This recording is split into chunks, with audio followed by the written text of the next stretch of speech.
The year is 1763, and the world has just changed forever. In the forests of Pennsylvania, the last echoes of musket fire fade as the French and Indian War comes to an end. For 7 bloody years, American settlers have fought alongside red-coated soldiers against French forces and their Native American allies.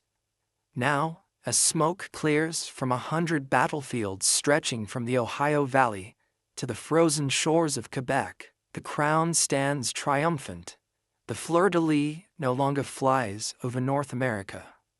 The Union Jack waves supreme from Hudson Bay to the Florida Keys. But victory comes with a price that will shake an empire to its foundations. In London's corridors of power, Chancellor of the Exchequer George Grenville stares at ledger books filled with devastating numbers.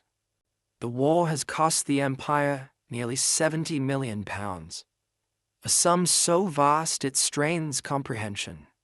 The national debt has doubled. Interest payments alone consume half the government's annual revenue. Across the Atlantic, 10,000 imperial soldiers remain stationed in North America, costing another £300,000 each year. Someone must pay for this empire, and Grenville's calculating eyes turn westward, across 3,000 miles of ocean, to the provinces that London has just fought so hard to protect. The provincials, meanwhile, celebrate their survival and dream of expansion. In Virginia's smoky taverns, planters speak excitedly of rich Ohio Valley lands now opened for settlement. Pennsylvania farmers envision their sons carving homesteads from western forests. Massachusetts merchants calculate profits from new trading opportunities.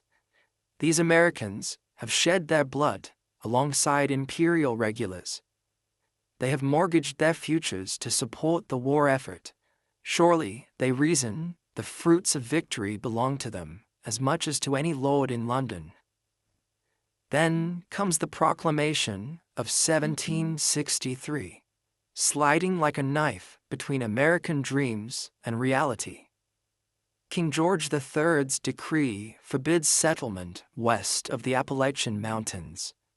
The very lands that inhabitants fought to win are now declared off-limits, reserved for Native American tribes that mostly fought against the crown.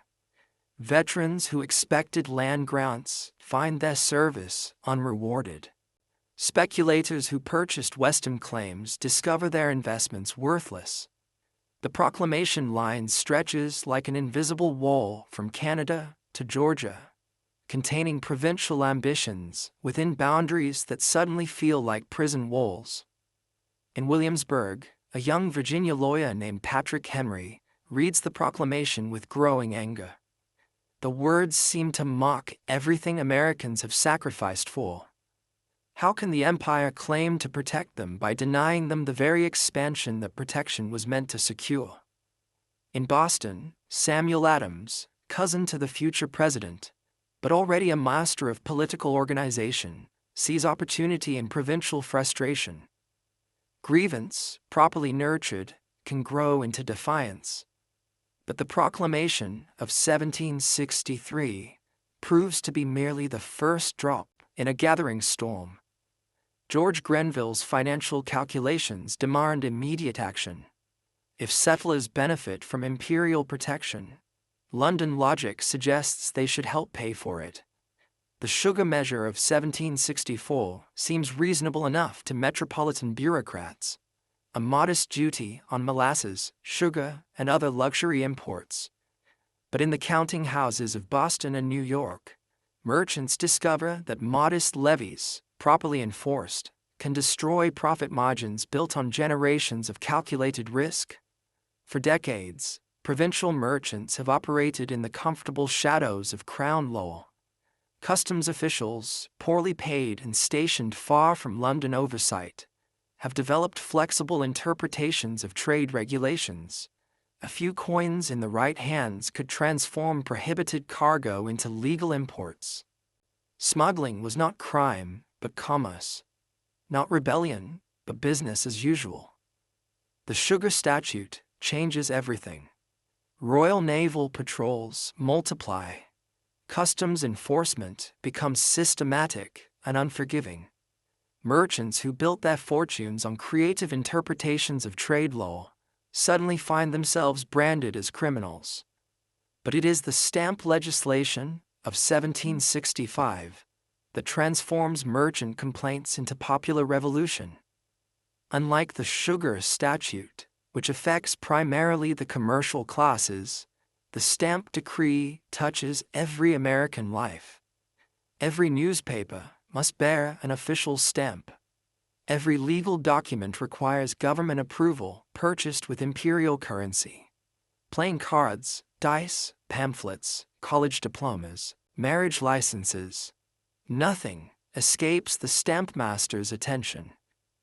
For the first time, London levies reach directly into provincial pockets, demanding tribute for the simple act of living as crown subjects. The constitutional implications horrify American lawyers trained in English legal tradition. Since the Magna Carta of 1215, English rights have rested on a fundamental principle: no assessment without voice in Commons. Yet provincials elect no members to the House. They send no delegates to the Lords. How then can Westminster claim authority to levy on them? The question burns through assemblies like wildfire through dry timber. In London, Westminster offers a sophisticated response: the theory of virtual voice. Every member of Commons, imperial politicians argue, speaks for not merely his local constituency, but the entire empire. Provincial interests are virtually voiced through members who consider the empire's broader good. Benjamin Franklin, serving as American agent in London, listens to these arguments with barely concealed contempt. Virtual voice, he observes, is about as useful as virtual food to a starving man. The stamp decree also introduces settlers to another crown innovation that will poison relationships for the next decade: the quartering measures. Imperial soldiers stationed in North America require housing, food, and supplies. Rather than burden the royal treasury, Commons simply mandates that provincial governments provide these necessities. Local authorities must furnish barracks, bedding, beer, rum, and everything else that soldiers need. When public buildings prove insufficient, private citizens must open their homes to uninvited guests in red coats.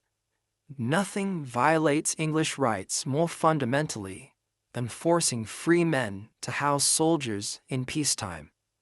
The Third Amendment to the future U.S. Constitution will specifically prohibit this practice. But in 1765, inhabitants lack constitutional protection against Westminster demands. Tavern keepers find their establishments commandeered. Homeowners discover that their property autonomy means nothing when weighed against military convenience.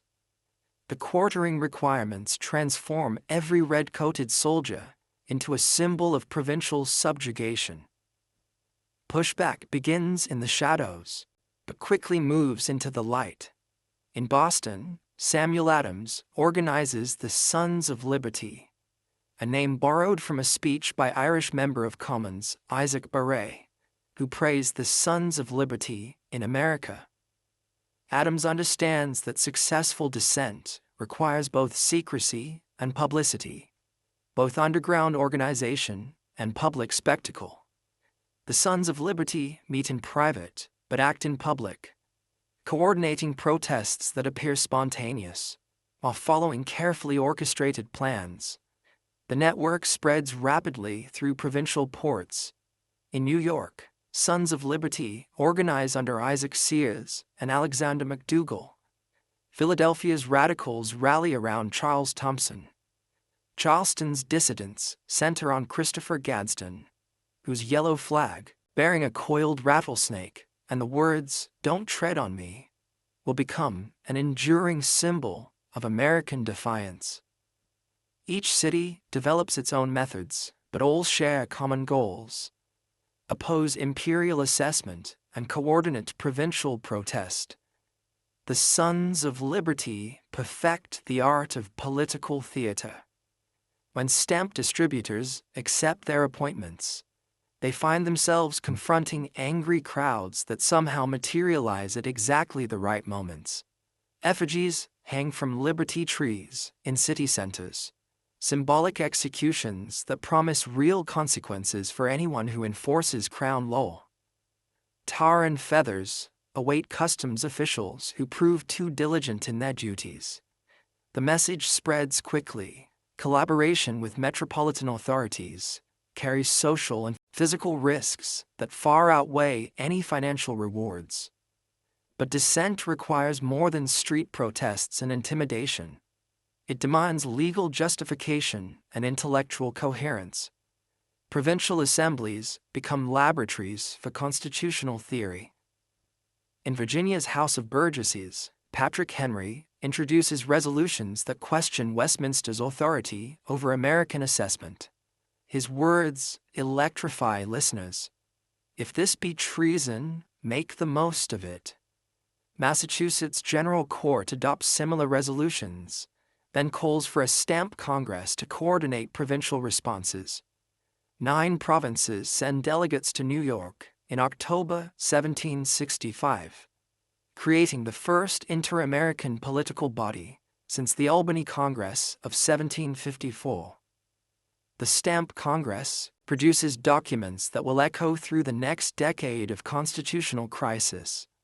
The delegates carefully distinguish between Westminster's right to regulate imperial trade and its claimed authority to levy on provincial property.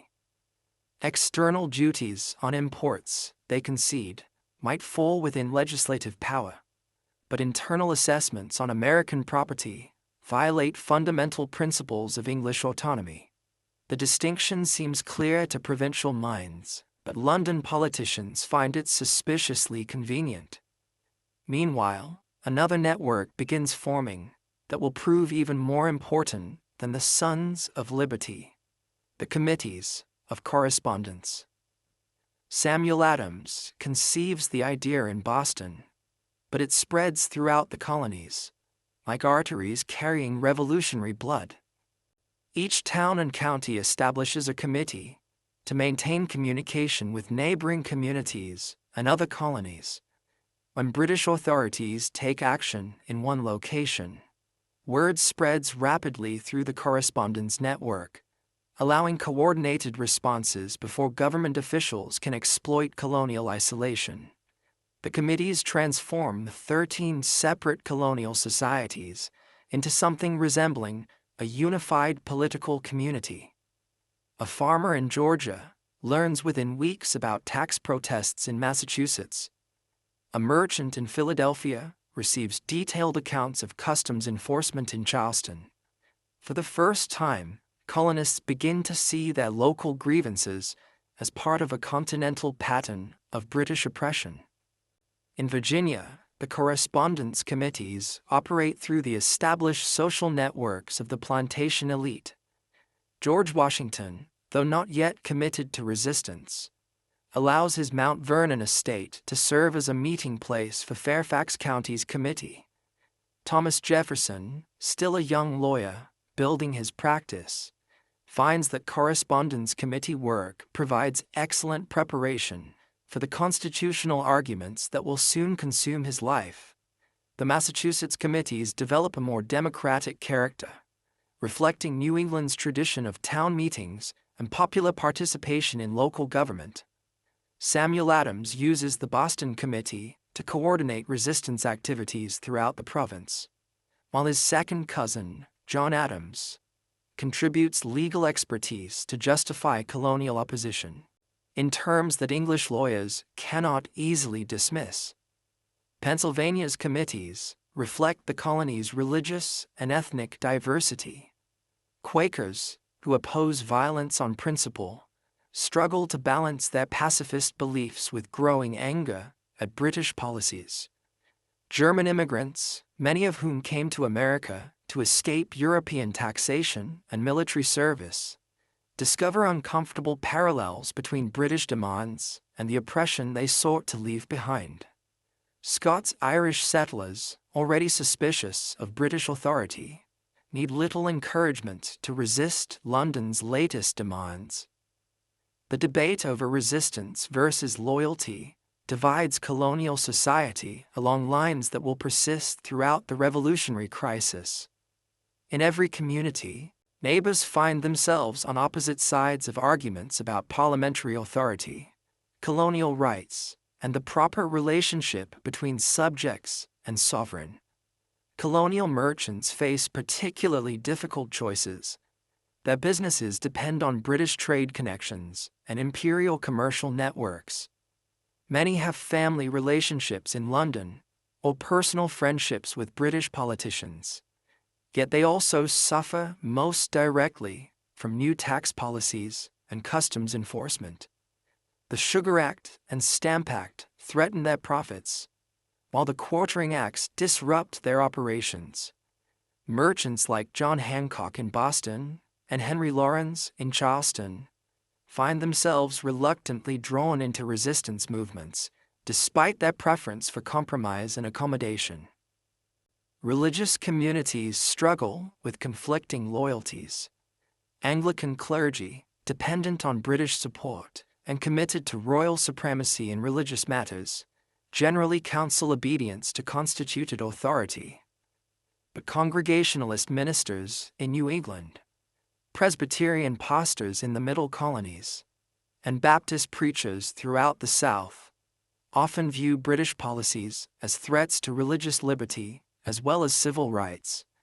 The Great Awakening of the 1740s has already weakened deference to established authority and strengthened beliefs in individual conscience and popular participation in religious life.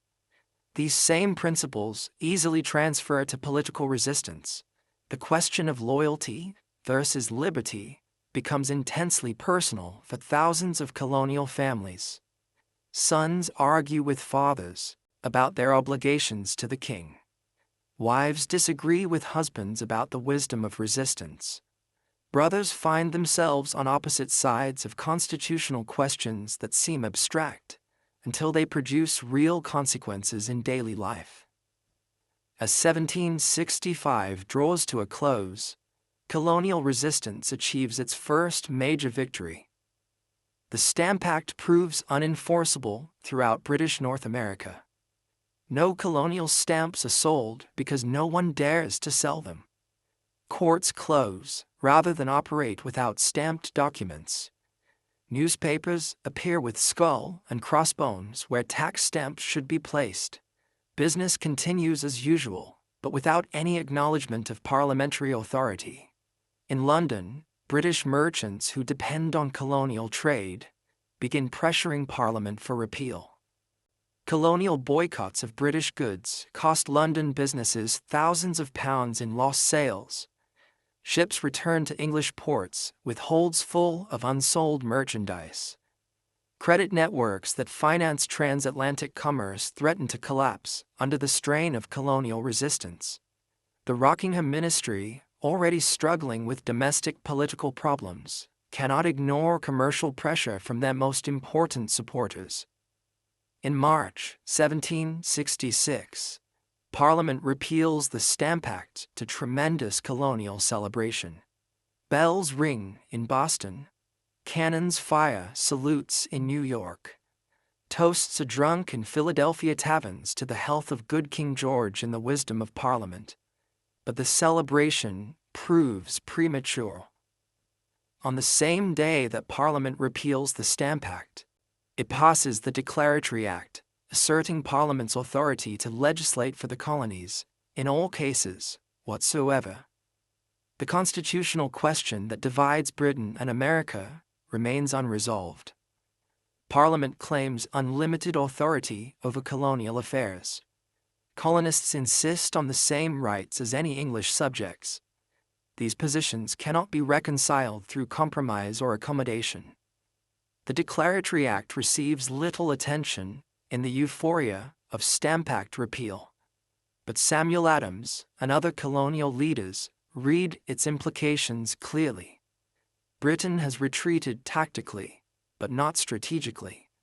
The repeal represents a victory for colonial resistance, but the Declaratory Act promises future conflicts over the same fundamental issues.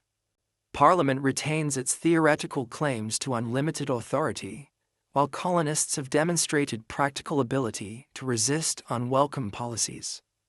The stage is set for even more serious confrontations. As ships carry news of the Stamp Act repeal across the Atlantic in the spring of 1766, few colonists imagine that they have just experienced the first chapter of a revolutionary crisis that will consume the next decade of their lives. The seeds of rebellion, planted in the frustrations of the Proclamation of 1763 and nurtured by the constitutional crises of the Sugar and Stamp Acts, have taken root in American soil. The committees of correspondence provide communication networks for coordinated resistance. The Sons of Liberty offer organizational structures for popular protest. Colonial assemblies have developed constitutional arguments to justify opposition to parliamentary authority. Most importantly, 13 separate colonial societies have begun to discover their common interests and shared identity as Americans. They remain British subjects in law and mostly in sentiment, but they are no longer merely British subjects. Something new is emerging in the forests and cities of North America. A political community that can imagine resistance, organize opposition, and sustain defiance of the world's most powerful empire. The next test of this emerging American identity waits just beyond the horizon, approaching with the inevitability of a summer storm. British politicians, convinced that colonial resistance reflects temporary passion rather than permanent principle, are already planning new policies to assert parliamentary authority and raise colonial revenue. Colonial leaders, emboldened by their success against the Stamp Act, are preparing for even more serious challenges to their claims of English liberty. Neither side fully understands the forces they have set in motion, but both sense that something fundamental has changed in the relationship between Britain and her American colonies. The seeds of rebellion have been planted. Now they must grow or die, and the harvest will determine whether 13 separate colonies can become something unprecedented in human history. A free and independent nation, born from the assertion that all men are created equal and endowed by their Creator with unalienable rights to life, liberty, and the pursuit of happiness. The quiet tension of these early years masks the approaching storm, but those with eyes to see can already detect the signs of revolutionary weather gathering on the horizon. The fuse has been lit.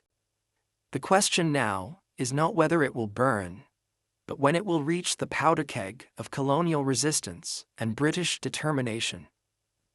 That moment is coming sooner than anyone imagines, and when it arrives, it will illuminate a world transformed by the radical idea that government derives its just powers from the consent of the governed.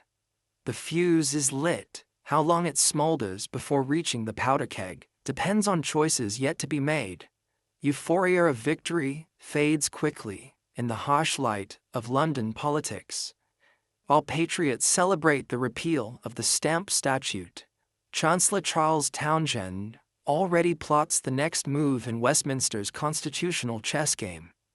His declaratory measure of 1766 has established the principle. Now he seeks to test mainland commitment to their constitutional theories. If settlers distinguish between internal assessments and external tariffs, he reasons, then let them face charges that touch their daily lives in ways they cannot ignore. Townshend's legislation of 1767 targets the building blocks of civilization itself: glass for windows, paint for protection against weather, paper for communication, lead for construction, and the leaf for comfort. All now bear metropolitan excises that transform necessities into symbols of London control. Unlike the Stamp Decree, which locals could simply refuse to purchase, These new fiscal burdens attach themselves to items that no household can do without. A settler family may choose to avoid legal documents requiring stamps, but they cannot survive without windows, walls, and writing materials. These charges seem modest enough, mere pennies on each pound of goods, but their cumulative effect reaches into every mainlander home. A merchant glazing his shop windows pays the ministry for the privilege. A housewife purchasing the infusion for her family's comfort finances red-coated administration. A lawyer buying paper for his briefs contributes to the salaries of customs officials who will scrutinize his every transaction. These measures transform ordinary commerce into unwilling collaboration, with policies that locals find constitutionally odious.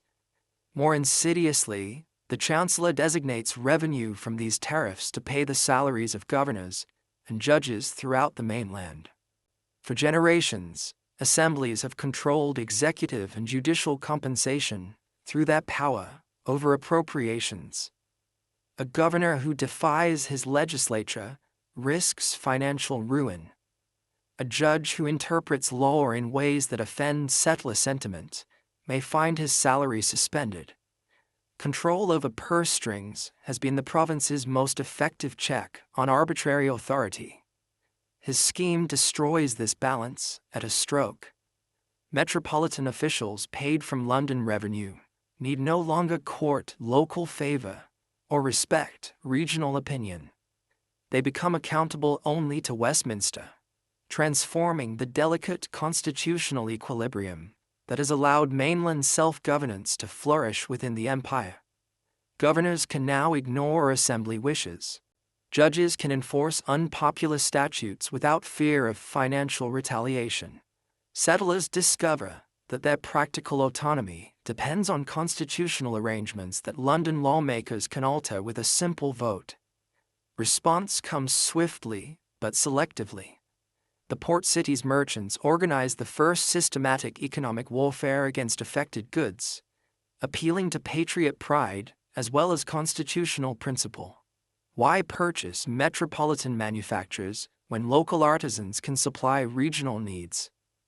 Non-importation transforms economic necessity into patriotic virtue, giving households throughout the continent a way to participate in constitutional struggle without attending rallies or joining organizations. Economic warfare spreads through networks already established during the stamp crisis. Committees of correspondence carry news of Massachusetts' capital actions to ports throughout the continent. New York merchants, initially reluctant to sacrifice profitable trade relationships, gradually join the movement as customer pressure mounts. Philadelphia's Quaker traders, torn between pacifist principles and commercial interests, develop creative compromises that allow participation without violence. Charleston's rice planters, less dependent on imported goods than northern neighbors, nevertheless embrace economic warfare as a gesture of intercolonial solidarity. Women emerge as crucial participants in this commercial struggle. Household purchasing decisions, traditionally female responsibilities, become political statements with continental implications. Daughters of Liberty organize spinning circles that transform cloth production into patriotic spectacle. Ladies who once prided themselves on fashionable London imports now compete to wear the plainest homespun garments. Previously centers of feminine social life, drawing rooms stand transformed as hostesses serve local herbs rather than the imported leaf. Domestic transformations ripple through settler society in unexpected ways. Local manufacturers, previously scorned as inferior to metropolitan products, gain new respect and market share.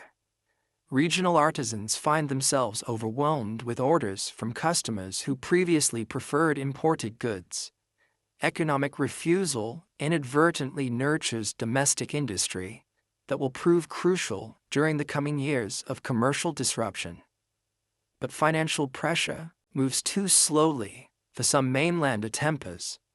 In the town on the Charles, where Westminster officials concentrate and enforcement proves most vigorous, daily friction between locals and customs collectors escalates into something approaching warfare. Revenue officers, armed with broad search powers and backed by London authority, ransack warehouses and private homes, seeking evidence of smuggling. Merchants who built their fortunes on creative interpretations of trade regulations now face systematic persecution that threatens their livelihoods and social standing. John Hancock's sloop Liberty seizure in June 1768 crystallizes these tensions into open confrontation. Customs officials impound the vessel on suspicion of wine smuggling, triggering riots that force ministry officers to flee to Castle William in the harbor. Popular fury reflects not merely sympathy for Hancock, one of the city's wealthiest merchants, but rage at enforcement methods that violate traditional English protections against arbitrary searches and seizures. Governor Francis Bernard responds by requesting military reinforcement from General Thomas Gage in New York. Red-coated regiments arriving in the port city during October 1768 transform constitutional dispute into military occupation. For the first time since 1689, Westminster troops patrol the streets of a major mainland city, not to repel foreign invasion, but to suppress domestic dissent. Soldiers drilling on the common, while citizens go about their daily business, creates an atmosphere of perpetual crisis that poisons relationships between locals and London authorities. Military presence proves counterproductive from the moment the 1st Regiment disembarks. Soldiers competing for scarce jobs undercut local wages and anger working men already struggling with economic disruption. Off-duty troops drinking in taverns clash with customers who view them as symbols of oppression. Religious tensions surface as Catholic Irish soldiers attend Mass in a city where Protestant traditions run deep. Every interaction between military and civilian populations carries potential for escalation that could transform constitutional crisis into violent rebellion. Samuel Adams understands that martyrdom serves political purposes better than mere argument. Through his committees of correspondence and newspaper essays signed with classical pseudonyms, he systematically documents every instance of military misconduct, every example of arbitrary enforcement, every violation of traditional English protections. His goal is not simply to chronicle grievances, but to create a narrative of systematic oppression that will justify extraordinary measures of self-defense. The explosion comes on a cold March evening in 1770, triggered by the kind of minor incident that often sparks major conflagrations. A British sentry, standing guard outside the custom house, strikes a young apprentice who insults him. Crowds gather as word spreads through the city's narrow streets. More soldiers arrive to rescue their comrade. Tension builds as civilians throw snowballs, ice, and insults at the military detachment. Someone shouts, "Fire!" Whether soldier or civilian, no one knows, and muskets discharge into the crowd. 5 Americans fall in King Street that night. Crispus Attucks, a man of African and Native American ancestry who worked the docks. Samuel Gray, a rope maker caught up in the crowd. James Caldwell, a sailor visiting the city. Samuel Maverick, a 17-year-old apprentice. And Patrick Carr, an Irish immigrant who dies 9 days later from his wounds. Their deaths transform a street confrontation into what Samuel Adams immediately labels the Boston Massacre, a term that will echo through American memory long after the constitutional issues that caused it are forgotten. The aftermath proves as significant as the event itself. Captain Thomas Preston and his 8 soldiers face trial for murder in a Boston court, defended by John Adams despite his cousin Samuel's role in organizing the prosecution. The younger Adams believes that fair trials demonstrate American commitment to legal process, even in moments of passion. His successful defense of most defendants, 2 soldiers receive reduced sentences for manslaughter, establishes a crucial precedent. Americans can separate their hatred of imperial policies from their respect for English legal traditions. But Samuel Adams ensures that the political lessons of King Street spread far beyond Boston's courts. His account of the massacre, illustrated with Paul Revere's inflammatory engraving, circulates throughout the continent within weeks. The image shows disciplined soldiers firing into helpless civilians at an officer's command, a version of events that trial testimony will largely contradict, but which serves Adams's propaganda purposes perfectly. 5 deaths become symbols of imperial tyranny that will inspire resistance for the next decade. The Townshend crisis gradually subsides as both sides step back from the brink of wider conflict. London lawmakers, shaken by American economic pressure and domestic political changes, repeal most of the offensive duties in April 1770. Only the levy on tea remains, preserved as a symbol of Westminster's constitutional authority, while eliminating the commercial disruption that threatened imperial trade relationships. Many Americans view this partial repeal as victory enough, similar to their triumph over the stamp statute 4 years earlier. But Samuel Adams and other radical organizers understand that the fundamental constitutional issues remain unresolved. The tea duty, however small, still represents the principle of assessment without voice that Americans find constitutionally intolerable. More importantly, the Townshend crisis has demonstrated that partial victories can dissolve popular enthusiasm for resistance, just when sustained pressure might achieve complete success. The next confrontation must be different, more focused, more dramatic, and more difficult for moderate Americans to ignore or compromise away.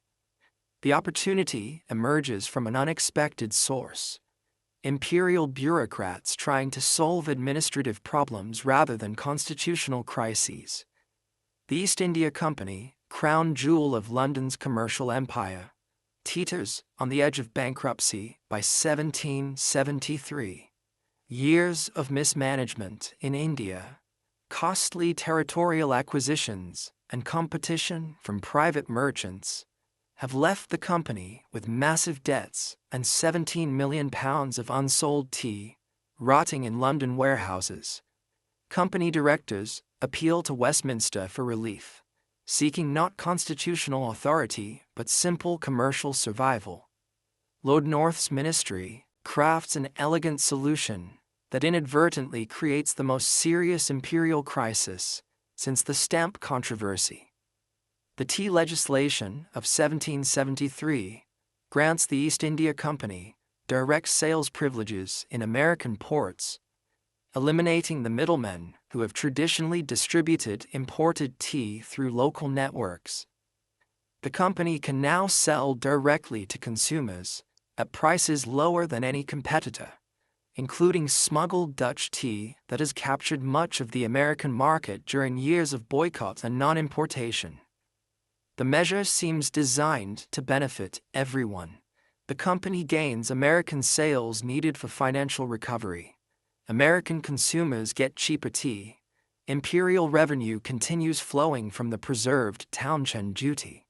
But the legislation destroys the livelihood of every merchant who has built his business on tea importation and distribution.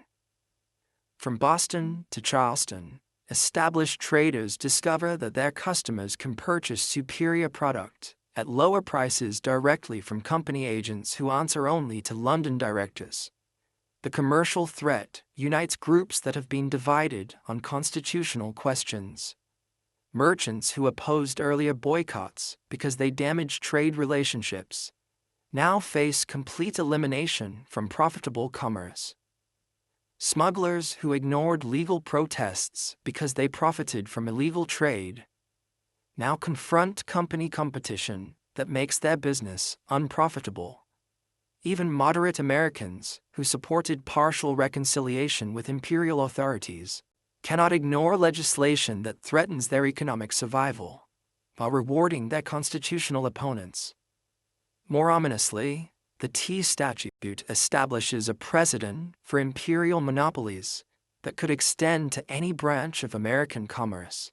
If Westminster can grant the East India Company exclusive privileges in tea sales, why not give other London firms similar advantages in cloth, hardware, or agricultural products? The measure threatens to transform American merchants from independent traders into minor agents of metropolitan corporations, reducing provincial commerce to a branch of imperial business controlled entirely from London. The response begins in Philadelphia, where residents organized to prevent tea ships from entering port and unloading their controversial cargo. New York follows with similar preparations, while Charleston authorities allow landing but prevent sales by storing company tea in public warehouses. Each port develops tactics suited to local conditions, but all share the goal of making East India Company commerce impossible without directly attacking imperial sovereignty or private property. Boston's situation proves more complex than other ports because Governor Thomas Hutchinson, descendant of Anne Hutchinson, the religious dissenter, refuses to grant tea ships clearance to leave harbor without paying duties and unloading cargo. The Dartmouth, Eleanor, and Beaver swing at anchor in Boston Harbor throughout December 1773. Their holds full of tea that no one dares purchase, but that royal officials will not allow to leave.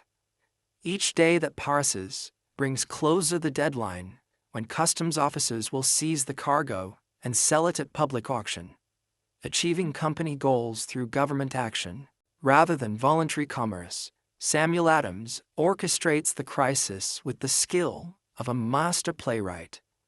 Mass meetings at Old South Church attract thousands of participants from Boston and surrounding towns, creating unprecedented displays of popular unity around constitutional principles.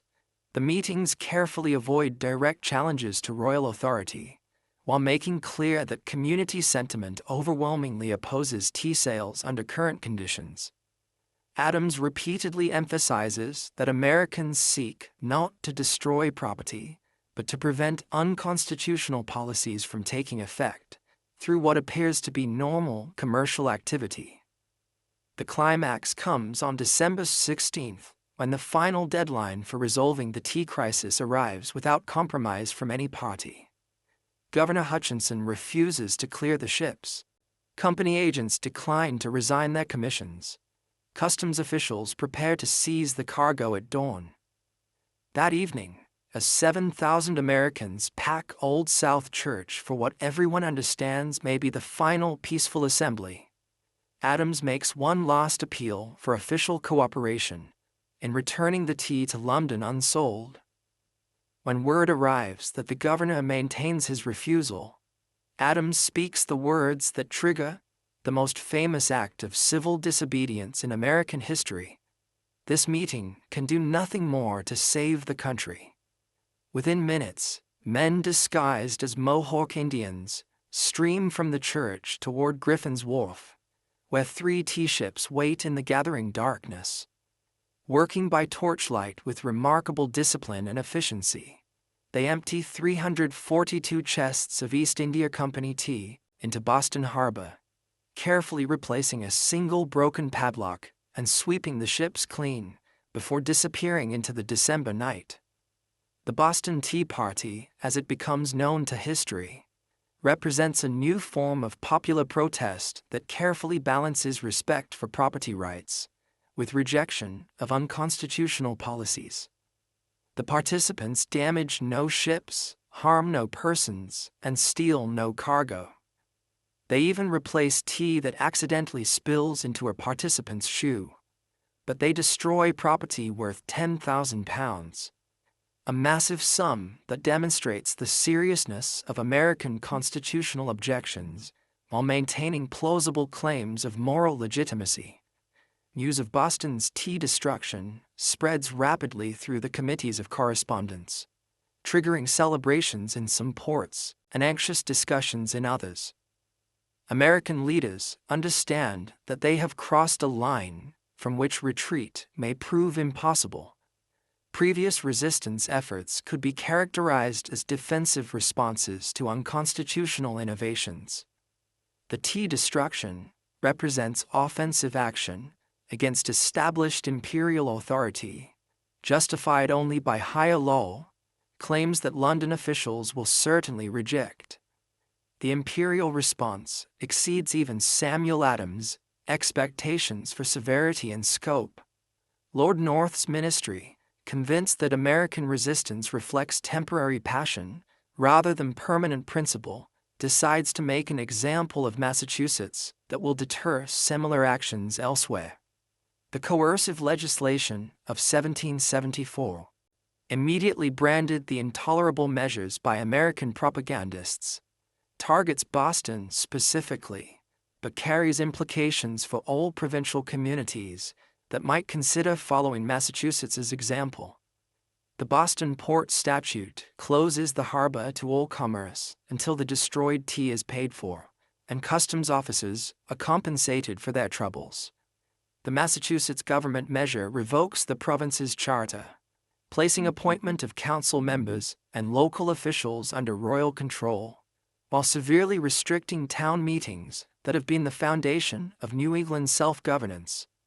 The Administration of Justice statute allows royal officials charged with capital crimes to be tried in England, rather than provincial courts, effectively granting immunity to imperial officers who might use deadly force against American protesters.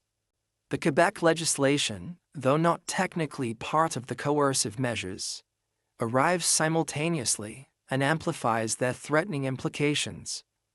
The statute extends Quebec's boundaries south to the Ohio River, incorporating vast territories that Americans consider their natural inheritance from victory in the French and Indian War. More alarmingly, it establishes French civil law and Roman Catholic religious privileges throughout this expanded Quebec, terrifying Protestant Americans who view Catholicism as inherently hostile to English liberties and representative government. The coercive measures achieve the opposite of their intended effect. Instead of isolating Massachusetts as an example of the costs of resistance, they unite previously divided Americans around the principle that imperial authority directed against one province threatens the rights of all. If Westminster can revoke Massachusetts's charter, why not Pennsylvania's or Virginia's? If royal officials can escape local justice by fleeing to England, what protection do any Americans have against arbitrary authority? The measures transform a local dispute over tea sales into a continental crisis over the fundamental nature of imperial governance. The response emerges through the same networks that have coordinated resistance since the stamp crisis, but with new urgency and broader participation. The First Continental Congress convenes in Philadelphia during September 1774, bringing together delegates from 12 provinces. Georgia abstains, unwilling to jeopardize imperial support for its conflicts with Native American tribes. For 7 weeks, 56 of America's most experienced political leaders debate questions that will determine whether constitutional disagreements can be resolved within existing imperial structures, or require fundamental changes in the relationship between Britain and her American provinces.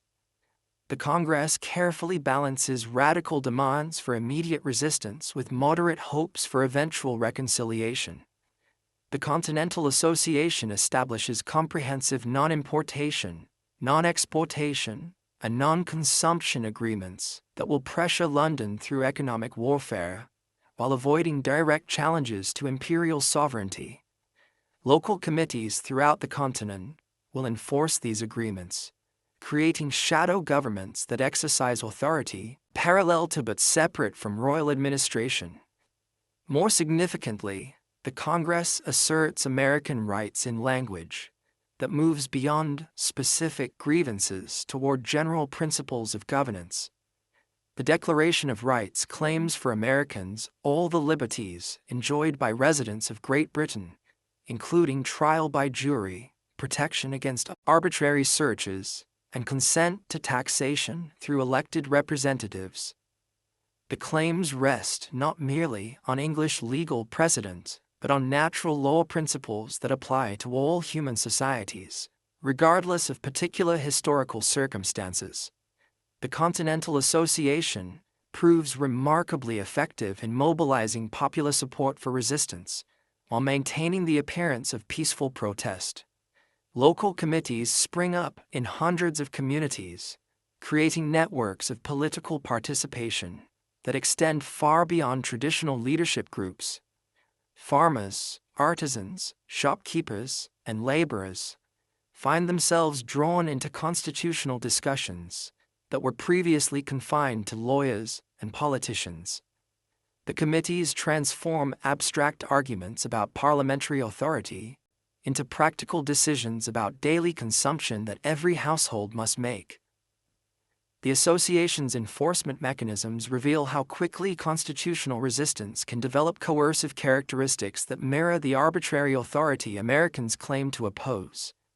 Committees publish names of merchants who violate non-importation agreements, subjecting them to social ostracism and economic boycotts. Suspected violators face interrogation and demands for public confessions that resemble the Star Chamber proceedings that English law supposedly prohibits. The line between popular justice and mob rule becomes increasingly difficult to distinguish, as committees enforce compliance with agreements that have no legal standing under existing colonial charters. Throughout the winter of 1774 to 1775, both sides prepare for confrontations that seem increasingly inevitable, despite continued hopes for peaceful resolution. In London, Lord North's ministry reinforces General Gage's Boston garrison, while planning military expeditions to seize provincial military supplies stored in countryside magazines. American committees organize militia training and ammunition stockpiling, while maintaining official positions that they seek only to defend traditional rights within existing imperial structures. The powder alarms of late 1774 and early 1775 provide dress rehearsals for the larger conflict that approaches. When royal troops march from Boston to remove gunpowder stored at Cambridge and Charlestown, thousands of militia respond to alarm riders who spread word of imperial military action throughout eastern Massachusetts.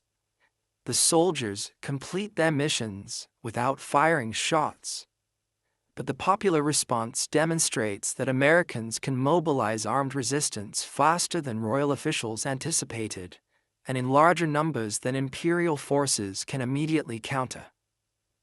These alarms also reveal the communications networks that Samuel Adams and other organizers have spent years developing.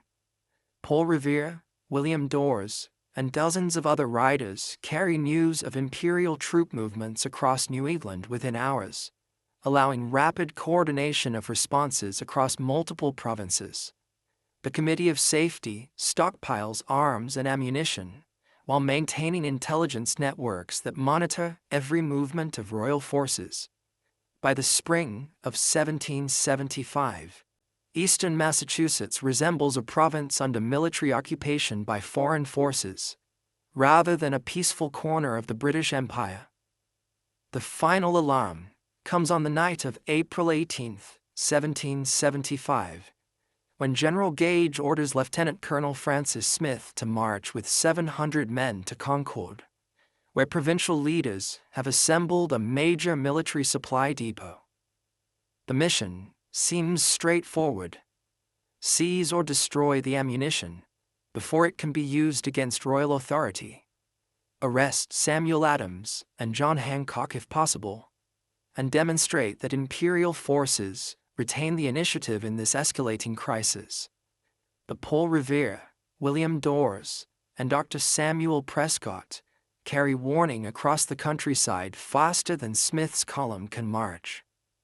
By dawn, on April 19th, church bells and alarm guns have awakened militia companies throughout eastern Massachusetts.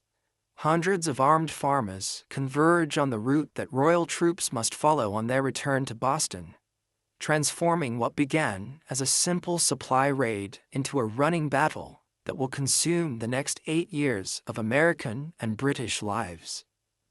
At Lexington Green, as the sun rises on a spring morning that will change the world, Captain John Parker arrays his 70 militia against Smith's advance guard. The two forces face each other across 100 yards of New England common. British regulars trained for European warfare, American farmers defending their community against what they see as foreign invasion. Neither side intends to begin a revolution, but both understand that the constitutional crisis of the past decade has reached the point where words no longer suffice, and only arms can determine whether Americans will remain British subjects or become something new under the sun. Stand your ground, Parker tells his men.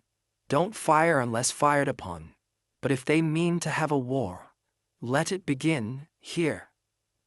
The shot that follows, fired by whom no one knows, echoes not just across Lexington Green, but around a world that will never again be quite the same. The age of revolution has begun, and its first battlefield lies in a small New England town, where farmers have decided that some things matter more than peace, more than prosperity, more than life itself.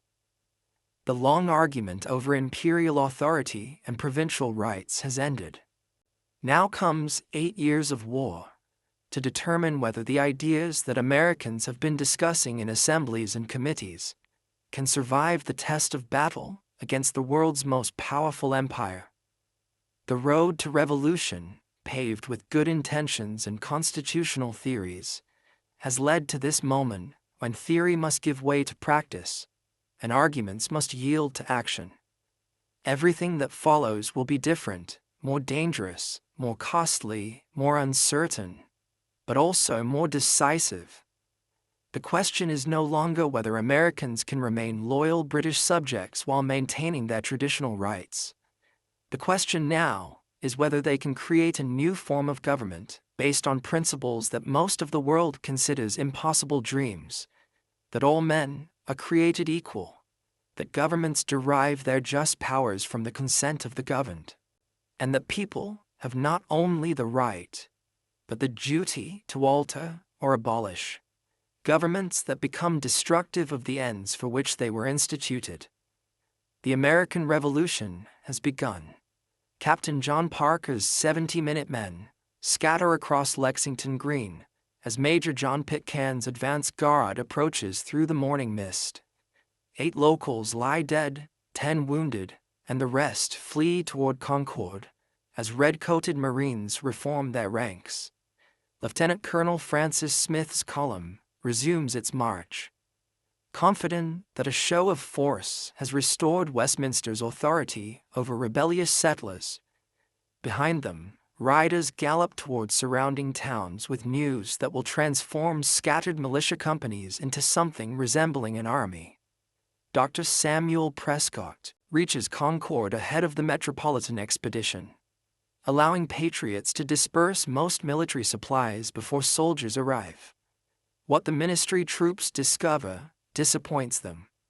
A few musket balls, some wooden gun carriages, barrels of flour they mistake for gunpowder. Captain Walter Laurie's detachment burns the carriages at Northbridge, while Smith's main force searches homes and barns throughout the village. From nearby hills, Concord militia watches smoke rise and assumes their town burns. Major John Buttrick leads 400 Minutemen down the slope toward Northbridge, as Laurie's men hurry to rejoin the main column. At the bridge itself, nervous soldiers fire warning shots that wound 2 patriots. Return volleys drop 3 redcoats, including Lieutenant Edward Thornton Gould, the first Westminster casualty of what will become 8 years of war. Laurie's detachment retreats in disorder, while mainland militia, stunned by their success against professional soldiers, debate whether to pursue or simply defend their homes. Smith begins his return march at noon, unaware that alarm riders have spent 6 hours rousing the Massachusetts countryside. From stone walls, farmhouses, and forest clearings, militia companies converge on the route his column must follow back to the port city. What began as a supply raid becomes a running battle stretching 18 miles through territory that locals know intimately and visitors navigate with fatal difficulty. At Merriam's Corner, 2 miles from Concord Center, concealed marksmen open fire on Smith's flanks and rear. Soldiers trained for European battlefields struggle against an enemy that refuses formal combat while punishing every attempt at organized retreat. Officers fall to aimed shots from hunters who have spent lifetimes perfecting their marksmanship on game that provided dinner only when the first shot killed. Red-coated ranks thin steadily as the column stumbles towards safety that seems infinitely distant. Lord Hugh Percy's relief force from the port city finds Smith's survivors near Lexington, bloodied and demoralized by 7 hours of warfare, unlike anything their training had prepared them for. Percy's artillery scatters Patriot militia long enough for the combined forces to reorganize, but the retreat continues under constant harassment from an enemy that materializes from nowhere, strikes with deadly precision, then vanishes before retaliation becomes possible. By evening, when the last red-coated stragglers reach Charlestown Ferry, Westminster forces have suffered 300 casualties against fewer than 100 Patriot losses. More importantly, word of the day's events spreads through committee networks faster than official dispatches reach London. Within weeks, every mainland settlement knows that Massachusetts farmers have stood against the Empire's professional army and lived to tell the story. If New England's shepherds and shopkeepers can bloodied veteran soldiers, perhaps other regions can defend their liberties as well. News of Lexington and Concord transforms constitutional crisis into military emergency throughout the 13 provinces. In Philadelphia, Second Continental Congress delegates hurrying toward their scheduled May assembly find themselves responsible for coordinating something approaching a war before they have legal authority to govern anything at all. Virginia's House of Burgesses votes to raise militia regiments while debating whether armed defiance constitutes rebellion or legitimate self-defense under English law. Connecticut patriots, led by Benedict Arnold and Ethan Allen, seize Fort Ticonderoga on Lake Champlain before London officials even learn of the fighting in Massachusetts. Their dawn assault on May 10th captures the fortress without casualties, securing badly needed artillery, while demonstrating that coordinated action between neighboring provinces remains possible despite the absence of formal military alliance. Allen's demand that the sleeping commander surrender in the name of the great Jehovah and the Continental Congress suggests that insurgent leaders have begun thinking in continental rather than merely provincial terms. Arnold, frustrated by Allen's theatrical leadership of the Ticonderoga expedition, continues north with a small force to capture Crown Point and St. John, extending Patriot control over the crucial Lake Champlain corridor that connects Canada to the Hudson Valley. His aggressive initiatives reveal both the opportunities and dangers facing insurgent forces. While successful surprise attacks can yield significant strategic advantages, they also escalate conflicts beyond the point where peaceful resolution remains achievable. Meanwhile, in the town on the Charles, 15,000 New England militia surround General Thomas Gage's garrison like an angry sea containing a single embattled island. The siege of the port city begins almost accidentally, as local companies that responded to April's alarms simply refused to go home, while red-coated soldiers occupy their regional capital. What starts as spontaneous protest gradually develops into systematic military investment that traps 4,000 Westminster troops in a city they supposedly control. Artemus Ward of Massachusetts assumes overall command of this improvised army, though his authority rests on little more than seniority and general consent among militia officers who recognize the need for coordination while jealously guarding their company's independence. Connecticut and Rhode Island regiments arrive to reinforce the siege, bringing different traditions of military organization that complicate efforts to establish unified command structures. Each province's forces operate according to familiar patterns, while slowly learning to cooperate with neighbors whose methods sometimes seem foreign. Gage faces impossible choices within his increasingly isolated garrison. Aggressive action against the surrounding militia might break the siege, but would certainly escalate the conflict beyond any possibility of peaceful resolution. Defensive preparations suggest weakness while consuming supplies that cannot easily be replaced. Negotiations with insurgent leaders might ease immediate pressures, but would implicitly recognize their authority and legitimize defiance that Westminster will never accept. Second Continental Congress convenes in Philadelphia's State House on May 10. While these military confrontations unfold 300 miles to the northeast, delegates from 12 provinces, Georgia still hesitates to jeopardize London's support for its frontier conflicts, face questions that exceed their instructions, and challenge their assumptions about proper relationships between colonies and mother country. How can they support Massachusetts while maintaining loyalty to the Crown? Can they coordinate military preparations without committing treason? Should they seek reconciliation or prepare for complete separation?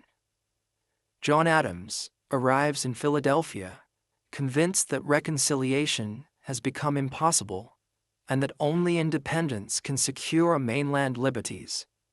His cousin Samuel, remaining in Massachusetts to coordinate military preparations, shares this assessment but understands that most delegates still hope for peaceful resolution of constitutional disagreements. Moving too quickly toward separation might fragment the fragile unity that makes continental resistance possible, while moving too slowly might allow Westminster to suppress individual provinces before they can coordinate effective defense.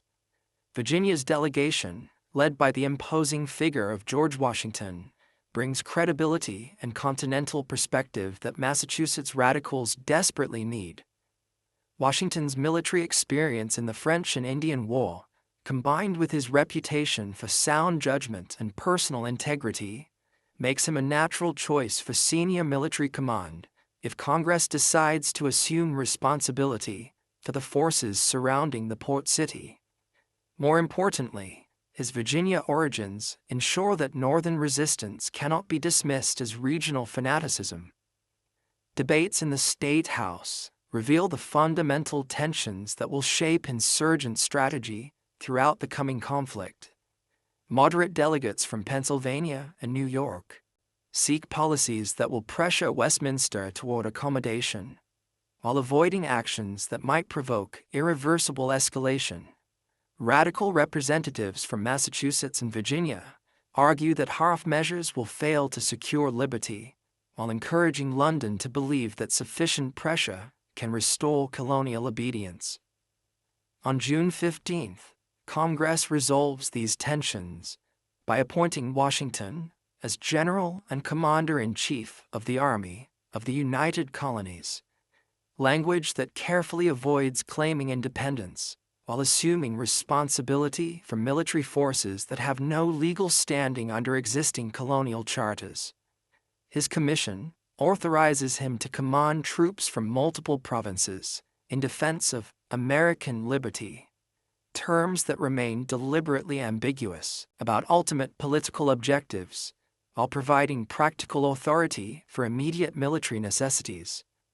Washington accepts command with characteristic humility, declining salary beyond expenses and expressing doubt about his qualifications for such enormous responsibility.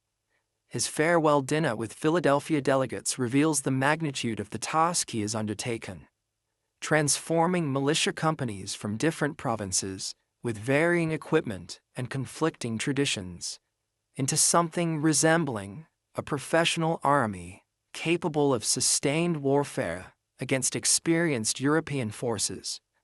Before Washington can reach Massachusetts, however, the siege erupts into the war's first major battle. General William Howe, recently arrived to reinforce Gage's garrison, decides that Patriot fortifications on Charlestown Peninsula must be eliminated before they render the port city untenable. His plan for June 17th calls for frontal assault against entrenchments that insurgent forces have spent the previous night constructing on Breed's Hill, a position that colonial maps call Bunker Hill, though the actual fighting will occur on the lower elevation closer to the harbor. Colonel William Prescott commands roughly 1,500 Patriot defenders, mostly Massachusetts farmers and artisans who have never faced professional soldiers in formal battle. Their earthworks, hastily constructed during a single night, offer protection against small arms fire, but cannot withstand artillery bombardment that Howe's forces can deliver from ships in the harbor. Prescott understands that his men's only advantages are defensive position and superior marksmanship, benefits that will disappear if they allow themselves to be drawn into open combat. "Don't fire until you see the whites of their eyes," Prescott reportedly tells his troops, though the actual command probably came from several officers who understood that Patriots' ammunition supplies could not sustain prolonged firefights. Whatever the exact words, the tactical principle remains clear. Make every shot count, because there will not be enough powder for wasteful volleys, like those that European armies exchange at long range. Howe's first assault sends red-coated ranks up the hill in perfect formation, bayonets gleaming in afternoon sunlight as drummers beat the advance. At 60 yards, Patriot muskets erupt in carefully controlled volleys that shatter Westminster's front lines and send survivors stumbling back toward the beach. Bodies in red uniforms litter the slope like autumn leaves after a sudden storm, while insurgent defenders reload and wait for the next attack they know must come. A second assault produces similar results, with colonial marksmen again waiting until metropolitan soldiers reach close range before delivering devastating fire that breaks another charge before it can reach the earthworks. Howe's officers begin to question whether any number of frontal attacks can succeed against defenders who shoot with such deadly accuracy from protected positions. Some suggest flanking movements or artillery preparation that might reduce Patriot advantages, but Howe insists that one more direct assault will surely carry the position.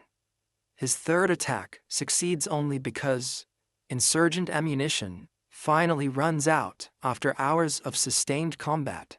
Patriots fight with clubbed muskets, stones, and bare hands as red-coated soldiers finally reach their earthworks, but weight of numbers and professional training eventually prevail. Prescott orders retreat when further resistance becomes impossible, allowing his surviving troops to escape across Charlestown Neck, while Howe's battered forces claim possession of empty fortifications that have cost them over 1,000 casualties. Bunker Hill proves that mainland farmers and artisans can stand against the world's most professional army if they choose their ground carefully and fight with discipline equal to their patriotic enthusiasm. But the engagement also demonstrates the severe limitations facing insurgent forces: ammunition shortages, inadequate artillery, and command structures too informal for sustained operations against experienced enemies.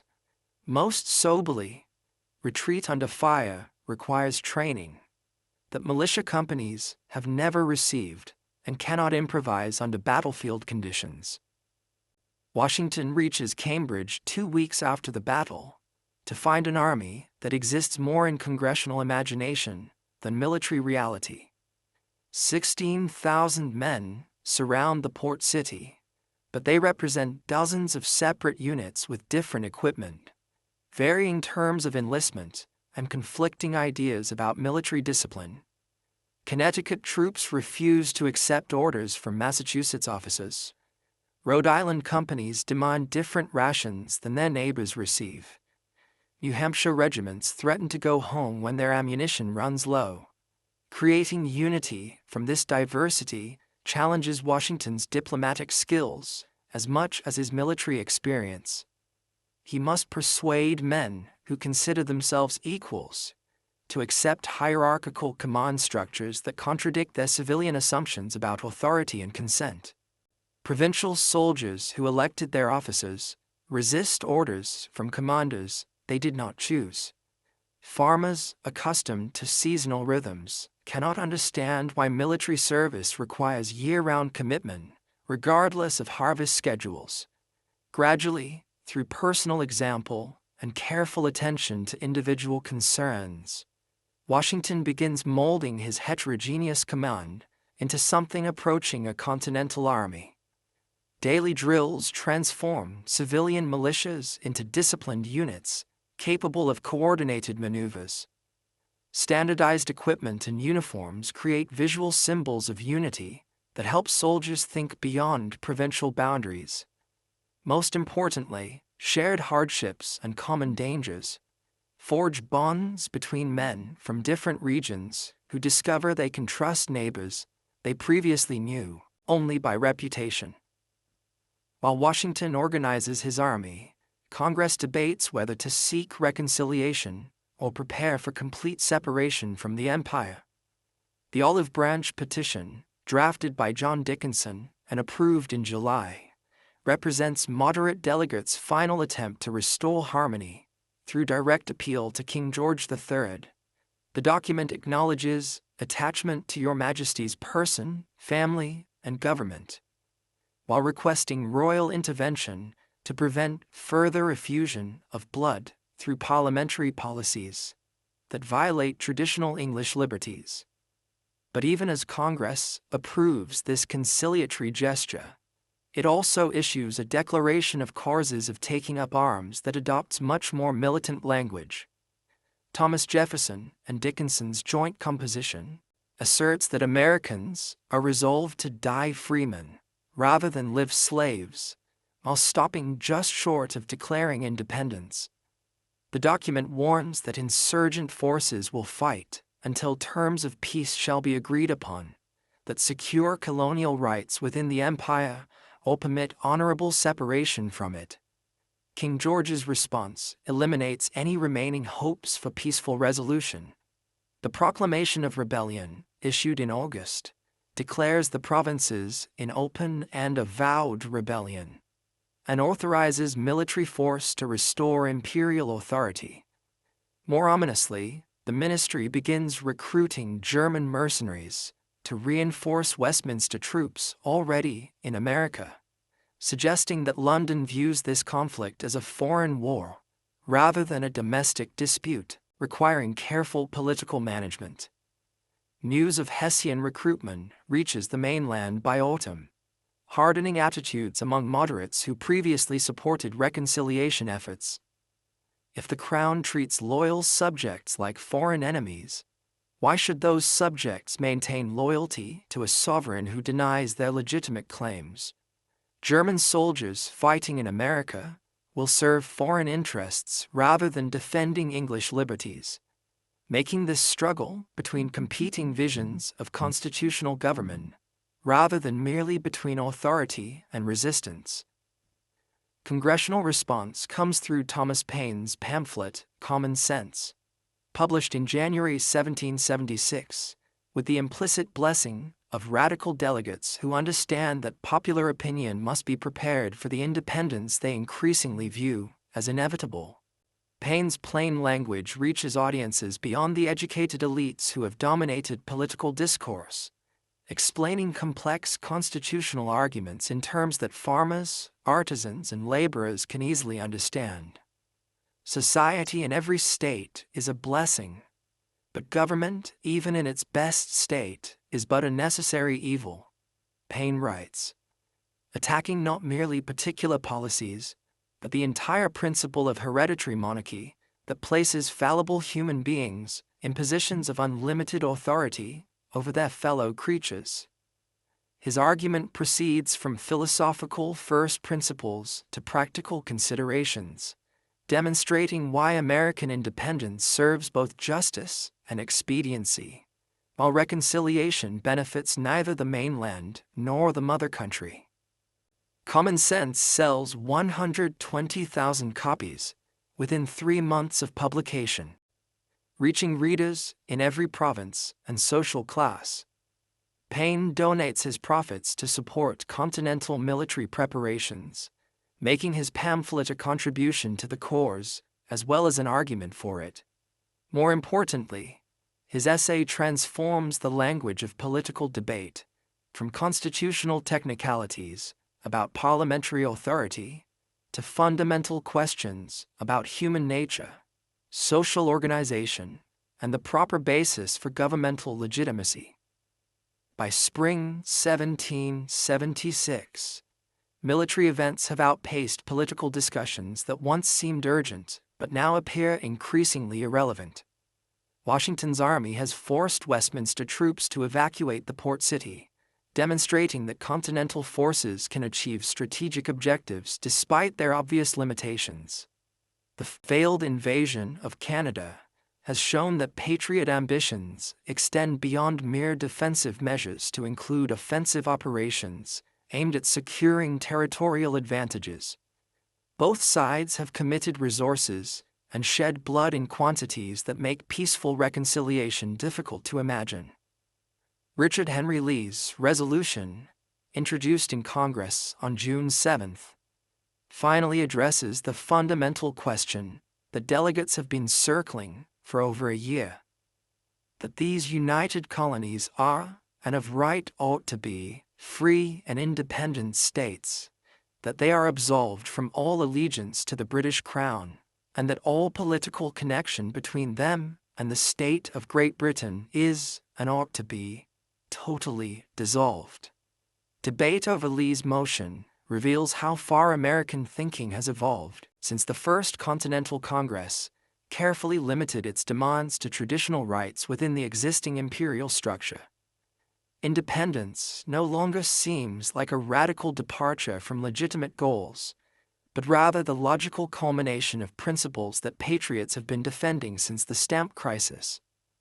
If Americans possess natural rights that no government can legitimately violate, why should they accept any authority that repeatedly transgresses those rights, regardless of its historical claims to their obedience? Thomas Jefferson, chosen to draft a formal declaration explaining American independence to a candid world, draws on philosophical traditions stretching back through John Locke to ancient Stoic writers who argued that political authority must rest on consent rather than force. His opening paragraphs establish universal principles that apply to all human societies: that governments derive their just powers from the consent of the governed, that people retain the right to alter or abolish governments that become destructive of their proper ends, and that revolution becomes not merely permissible but obligatory when peaceful remedies have been exhausted. The specific charges against King George III that comprise the Declaration's bulk catalogue, a decade of grievances that will be familiar to anyone who has followed the escalating crisis since 1765. But Jefferson's genius lies in presenting these particular complaints as illustrations of universal principles, rather than merely provincial resentments. American independence, in his formulation, serves the cause of human liberty everywhere, rather than simply defending the narrow interests of mainland settlers. We hold these truths to be self-evident, Jefferson writes, that all men are created equal, that they are endowed by their Creator with certain unalienable rights, that among these are life, liberty, and the pursuit of happiness. These words will echo through centuries of human struggle for dignity and freedom, inspiring movements that Jefferson himself cannot imagine. But in the summer of 1776, they serve the immediate purpose of justifying American independence in terms that reasonable people throughout the world can understand and support. Congress approves the Declaration of Independence on July 4, 1776, creating the United States of America through words that transform 13 separate rebellions into a single national revolution. Church bells ring throughout Philadelphia as delegates sign the document that makes them traitors to the crown they have served and patriots to the country they have just created. The announcement spreads rapidly through post roads and shipping lanes that will carry news of American independence to every corner of an Atlantic world that must now adjust to the reality of a new nation founded on principles that challenge the legitimacy of most existing governments.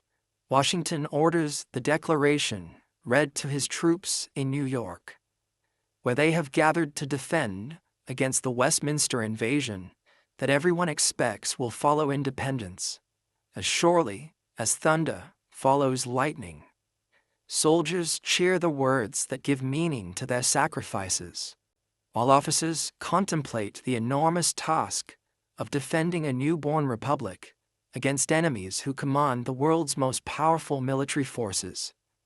The United States exists in lore and aspiration, but it must still prove itself worthy of survival in the harsh realm where nations live or die according to their ability to defend their claims with force of arms. Independence transforms everything and nothing. Americans who were insurgent colonists yesterday become patriot citizens today, but they still face the same strategic challenges and military limitations that made victory seem unlikely under any name. Washington still commands an amateur army against professional enemies who enjoy overwhelming advantages in training, equipment, and experience. Congress still lacks reliable sources of revenue to finance the prolonged struggle that independence will require. Individual states still pursue local interests that sometimes conflict with continental necessities. But something fundamental has changed in the realm of human possibility. 13 separate provinces have declared themselves a single nation based on principles that recognize no inherent superiority of birth, wealth, or social position. They have announced to the world that government exists to serve human happiness, rather than merely to maintain order and hierarchy. Most radically, they have claimed the right to create new political institutions, rather than simply inherit whatever arrangements history happens to provide. Whether these revolutionary principles can survive the test of war remains to be seen. The United States of America exists on paper, but it must still prove that a nation conceived in liberty and dedicated to the proposition that all men are created equal can long endure in a world where most governments rest on very different foundations. That test will consume the next 7 years of American lives and determine whether the ideas proclaimed in Philadelphia during the summer of 1776 represent humanity's future, or merely an impossible dream that died when reality struck with overwhelming force. July 4th leaves no quarrel over taxes, no petition for redress. Henceforth there is only the United States, alive on paper, fighting for breath in the field. Independence proclaimed in Philadelphia's summer heat means little to Washington's soldiers shivering in New York's autumn winds. While Congress debates constitutional theory, the Patriot Army faces immediate reality. 32,000 Westminster troops commanded by General William Howe have landed on Staten Island with orders to crush American rebellion before it can spread beyond a few discontented provinces. Against this professional force, Washington can field perhaps 20,000 men, most with minimal training and equipment that ranges from adequate to non-existent. Howe's strategy seems as overwhelming as his numbers. Control of New York Harbor would split New England from the other states while providing a base for operations throughout the Hudson Valley. Coordinated with General Guy Carleton's anticipated advance from Canada, such a campaign could isolate radical Massachusetts from more moderate neighbors who might yet be persuaded to abandon their revolutionary experiment. The city's merchants, many with loyalist sympathies, wait nervously to see whether their rebellion will prove more durable than their prosperity. Washington's Council of War faces impossible choices that illustrate the desperate circumstances confronting America's newborn republic. Defending Manhattan requires dividing already inadequate forces between multiple positions that enemy naval supremacy can isolate and destroy sequentially. Abandoning the city without a fight would demoralize patriots throughout the continent, while encouraging fence-sitters to accommodate themselves to what appears to be inevitable Westminster victory. Fighting and losing might prove worse than not fighting at all. The commander makes a fateful decision to defend everywhere, and thus defend nowhere effectively. Patriots fortify Brooklyn Heights, Manhattan's southern tip, and various points along the Hudson River, positions too far apart for mutual support, but collectively representing American determination to contest every inch of territory that liberty claims as its own. Against Howe's concentrated professionals, this dispersal invites the kind of defeat that could end the rebellion before it truly begins. The Battle of Long Island, on August 27th, confirms Washington's worst fears about amateur soldiers facing European veterans. Howe's flanking maneuver through Jamaica Pass catches Continental defenders completely by surprise, rolling up their left wing, while frontal attacks pin down troops who might otherwise escape encirclement. General John Sullivan's and Lord Stirling's men fight courageously but uselessly against overwhelming numbers positioned to exploit every tactical mistake that inexperience produces under combat stress. Maryland troops commanded by Stirling sacrificed themselves to buy time for the main army's escape, charging again and again against impossible odds, while their comrades retreat toward Brooklyn's fortifications. The Maryland 400 enter American legend as men who died to preserve a revolution they would not live to see triumph, though most die unknown and unremembered, except by families who never learn exactly how their sons, fathers, and brothers gave their lives for liberty. Washington himself narrowly escapes capture, while rallying troops whose confidence dissolves under their first taste of military disaster. Rebel soldiers trained for months in siege warfare around the port city discover that drilling and actual combat require entirely different skills. Officers who seemed competent during peaceful preparations prove inadequate when decisions must be made under fire, while men die for their mistakes. The army that proclaimed independence with such confidence in July limps back to Manhattan in August, bloodied and demoralized. Worse than military defeat, Long Island reveals the fragility of popular support for revolutionary government under pressure.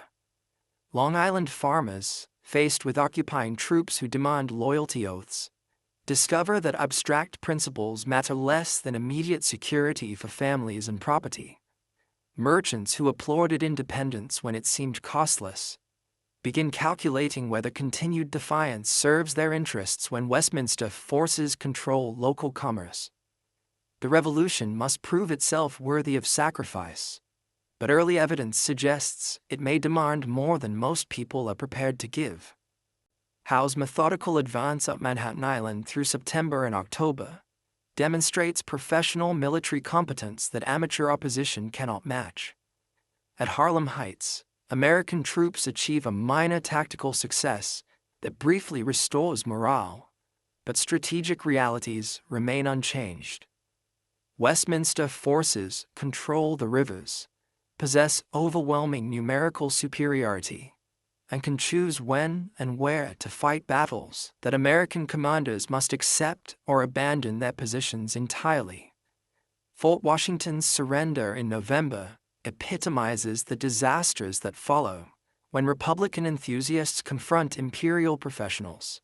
Despite its name, the fortress proves indefensible against coordinated assault by land and water.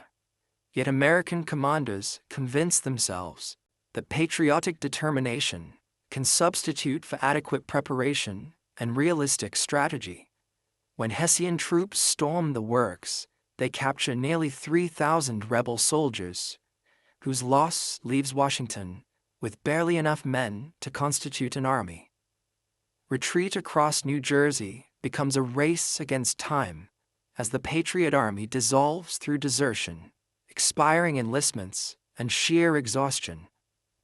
Towns that welcomed liberators in 1775 close their doors to what appears to be a beaten rabble fleeing superior forces. Farmers who contributed supplies during the hopeful early months now hide their grain and livestock from soldiers who look more like brigands than defenders of liberty. The cause that seemed so promising when proclaimed in Philadelphia appears to be dying along the muddy roads leading toward Pennsylvania. Thomas Paine marches with the retreating army and chronicles its agony in words that capture both despair and defiance. These are the times that try men's souls. The summer soldier and the sunshine patriot will, in this crisis, shrink from the service of their country. But he that stands by it now deserves the love and thanks of man and woman. His second crisis pamphlet, written by Campfire Light and published throughout the states, reminds Americans that liberty has always required sacrifice, and that present sufferings serve future happiness. Crossing into Pennsylvania in December, Washington commands fewer than 3,000 effective troops from an army that once numbered over 20,000. Enlistments expire at year's end, threatening to reduce his force even further, just when the Revolution needs every available defender. Local militia, called out to reinforce American troops, often arrive without weapons, ammunition, or sufficient clothing for winter campaigning. The United States of America, 6 months after declaring independence, teeters on the edge of military collapse. Congress flees Philadelphia for Baltimore, as Howe's advance threatens the capital where independence was proclaimed. Representatives who voted boldly for separation in July's heat now face December's cold reality that revolutions require more than inspiring rhetoric to survive contact with enemy armies. Some delegates begin discussing terms for negotiated surrender, while others insist that retreat merely represents temporary setback rather than permanent defeat. Loyalist strength emerges throughout the Middle States as Westminster forces demonstrate their ability to protect supporters while punishing rebels. New Jersey families, who remain neutral while the war's outcome seemed uncertain, now declare for the crown when rebel defeat appears inevitable.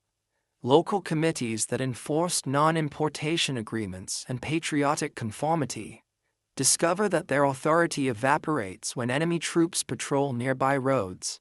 Hessian mercenaries compound American difficulties by introducing foreign elements into what many still view as a civil war between kinsmen. These professional soldiers, fighting for wages rather than principle, show little concern for the property rights and personal sensitivities that might restrain Westminster troops with family connections in America. Their presence transforms the struggle from a constitutional dispute within the imperial family into something resembling a foreign conquest. Yet adversity also reveals strengths that prosperity had hidden. Throughout the states, local communities organize relief for rebel soldiers and support for their families. Women assume responsibilities previously reserved for men, managing farms and businesses, while their husbands serve in the army. Children too young for military service contribute by manufacturing ammunition, gathering intelligence, and maintaining communications between isolated patriot communities. African Americans face particularly complex choices, as revolutionary principles collide with social realities that deny them the liberty that white patriots claim as their birthright. Some join the Patriot Army, hoping that military service will earn recognition of their humanity and rights. Others support Westminster forces after promises of freedom for slaves who abandon rebel masters. The contradiction between revolutionary ideals and revolutionary practice creates opportunities for Black Americans to advance their own liberation, regardless of which side ultimately triumphs. Native American tribes generally support Westminster forces, calculating that London's imperial authority offers better protection against frontier expansion than do revolutionary governments controlled by land-hungry settlers. This alliance provides Britain with valuable military assets, while forcing American commanders to defend multiple frontiers simultaneously. Indian raids on exposed settlements drain resources needed for the main war, while demonstrating that independence may cost more than most patriots initially imagined. Religious communities struggle with conflicting loyalties as war forces choices between spiritual principles and political commitments. Quakers, committed to pacifism, find their communities divided between those who support the revolution through non-military contributions and those who view any assistance to war-making as violation of divine law. Anglican clergy, many educated in England and financially dependent on church connections, generally counsel loyalty to established authority, while their congregations increasingly embrace resistance. News of Trenton reaches the States during the darkest period of the war, when many Americans have concluded that independence was a noble dream that reality has shattered beyond repair. Washington's Christmas night crossing of the Delaware River in a blizzard, followed by surprise attack on Hessian forces celebrating their holiday, demonstrates that American troops retain fighting spirit despite months of defeats and retreats. The small victory yields minimal strategic advantage, but enormous psychological benefit for a cause that desperately needs evidence that ultimate triumph remains possible. Captain Alexander Hamilton's battery supports Washington's assault, while young James Monroe suffers wounds that will mark him for life. Future President and future Treasury Secretary serve together in ranks that include farmers from Pennsylvania, fishermen from Massachusetts, and mechanics from New York. The Patriot Army becomes a school for Republican citizenship, where men from different states learn to cooperate across regional boundaries while defending principles that apply to all Americans, regardless of their provincial origins. Princeton's follow-up victory, a week later, confirms that Trenton represented more than lucky accident. American troops again demonstrate ability to move rapidly, strike effectively, and withdraw before enemy reinforcements can arrive. General Hugh Mercer's death in the fighting reminds patriots that victory requires blood, but his sacrifice helps purchase strategic success that stabilizes New Jersey while encouraging wavering allies throughout the continent. Winter quarters at Morristown provide American troops with the first respite they have enjoyed since the campaign began, but hardships continue to test revolutionary determination. Rebel soldiers lack adequate clothing, food, and shelter while serving a government that possesses little money and less credit. Pay arrives irregularly, if at all, forcing men to choose between patriotic duty and family responsibilities that revolution cannot suspend. Some desert to tend farms or seek civilian employment that pays wages in real currency rather than continental promises. Nathaniel Greene emerges as Washington's most trusted subordinate commander during these difficult months, demonstrating administrative skills and strategic thinking that will prove crucial in later campaigns. His Southern background provides geographical knowledge, while his Quaker origins offer moral authority that helps bridge religious divisions within Patriot ranks. Greene understands that amateur armies succeed through endurance rather than tactical brilliance, learning to avoid battles that risk everything while seeking engagements that advance long-term objectives.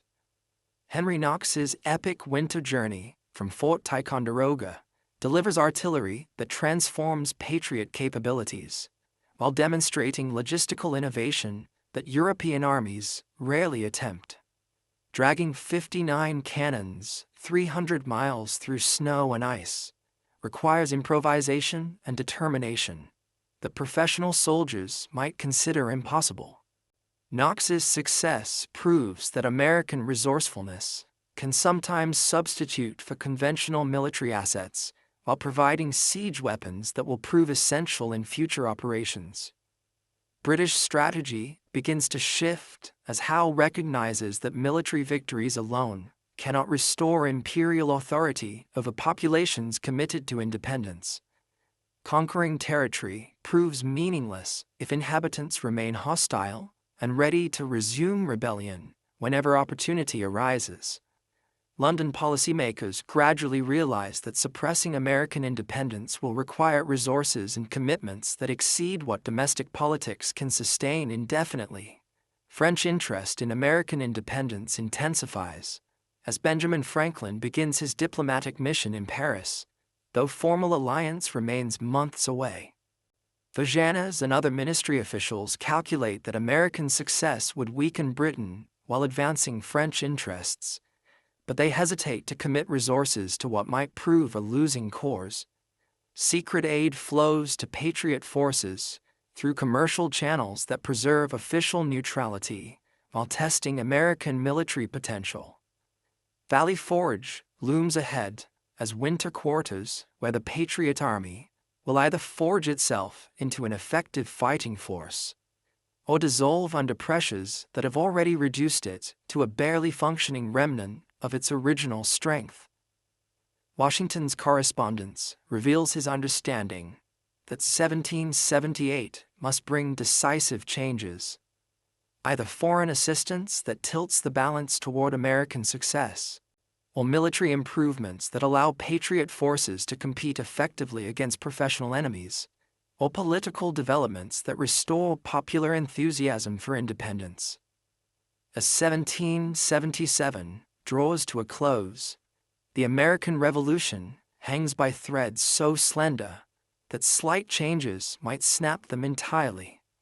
The United States exists in law, but not yet, in fact, claimed by a Congress that governs little, and defended by an army that possesses more courage than capacity. Independence proclaimed so confidently 18 months earlier now seems like a desperate gamble that may bankrupt everyone foolish enough to stake their lives and fortunes on its success. But something fundamental has changed in American consciousness that cannot easily be reversed regardless of military outcomes. Ordinary people have discovered that they can organize effective resistance against imperial authority while maintaining civil order and economic productivity. Local communities have learned to govern themselves without external direction, while cooperating with neighbors to achieve common objectives. Most importantly, Americans have begun to imagine political possibilities that transcend inherited arrangements and create new institutions based on popular consent rather than traditional authority. Whether these revolutionary changes in human consciousness can survive military defeat remains to be seen. The Patriot Army retreats toward winter quarters that may become its graveyard, while Congress debates in exile whether to continue resistance or seek negotiated settlement. British forces control most major ports, while Loyalist militia emerge throughout the countryside. By conventional measures, the rebellion appears doomed. Yet revolutions succeed or fail, according to different standards than conventional wars. Ideas, once planted in human minds, prove remarkably difficult to eradicate through military force alone. The principles proclaimed in Philadelphia have taken root throughout American society in ways that mere defeat cannot easily undo.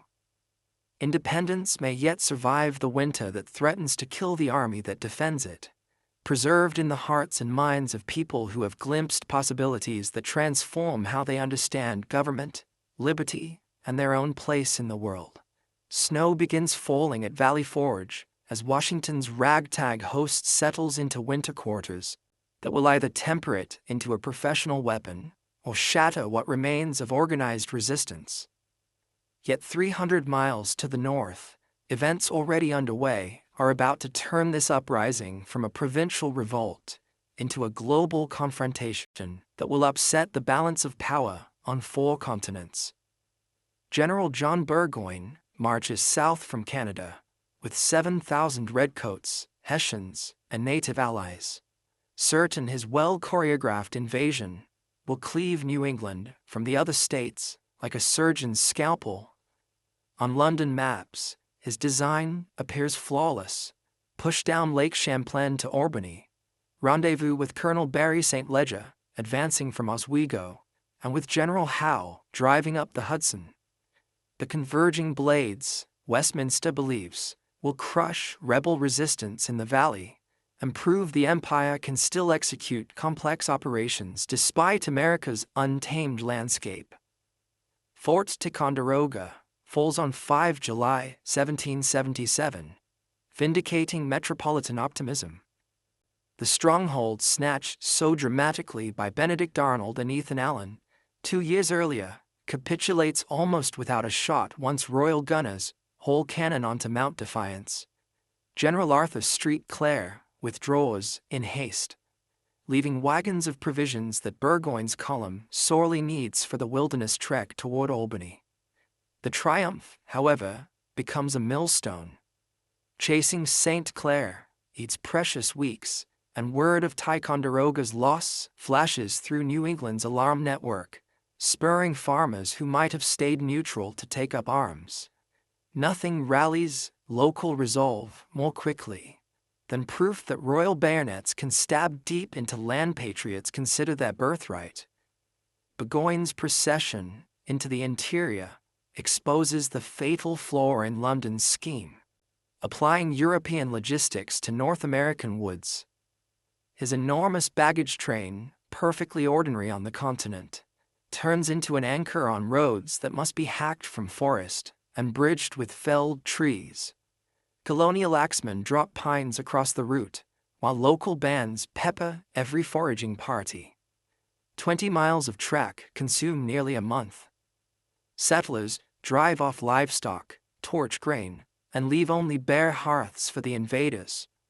What started as an imperial parade now resembles a desperate slug, manpower and material bleeding away faster than any musket volley could manage.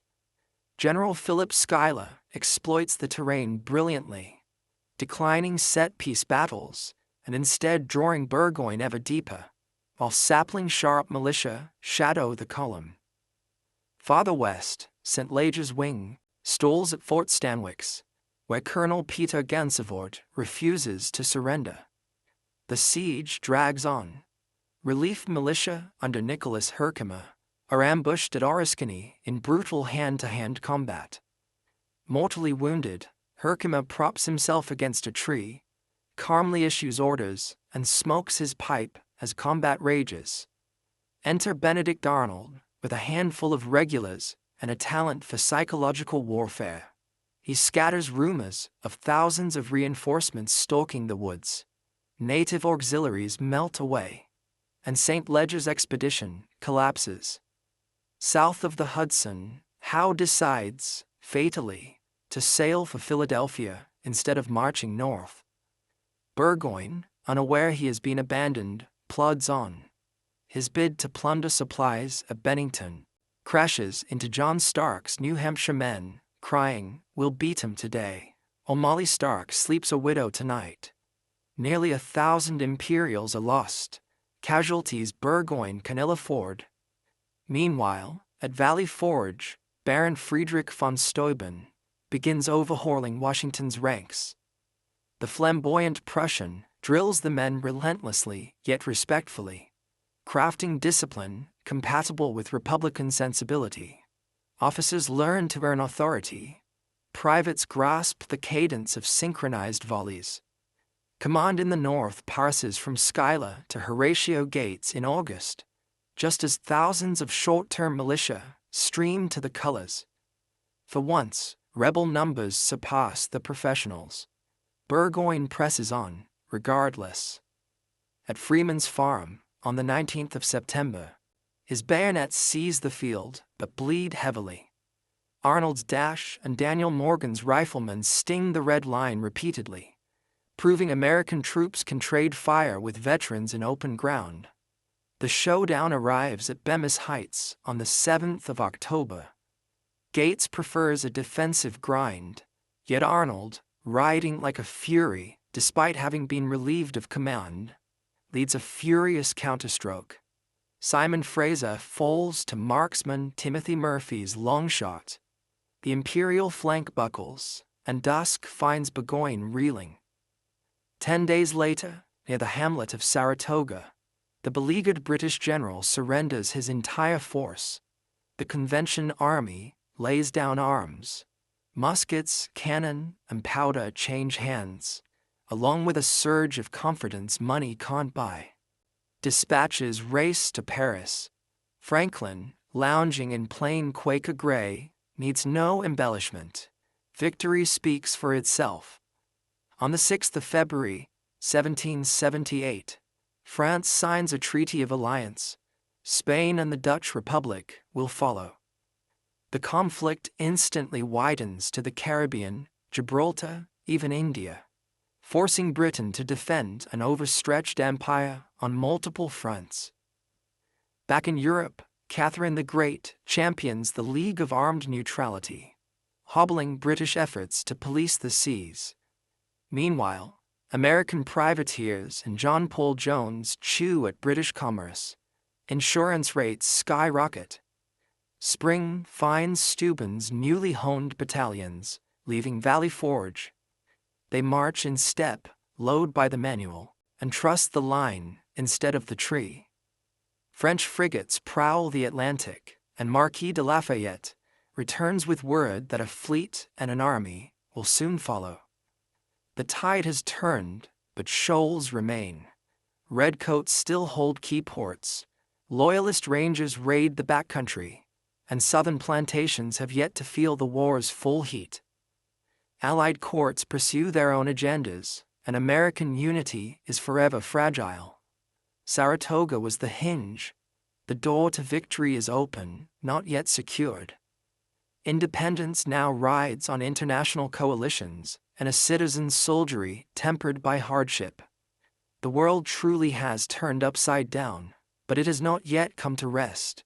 Clinton's Wall Council gathered in New York through the winter of 1778, wrestling with the new reality that Saratoga had made impossible to ignore.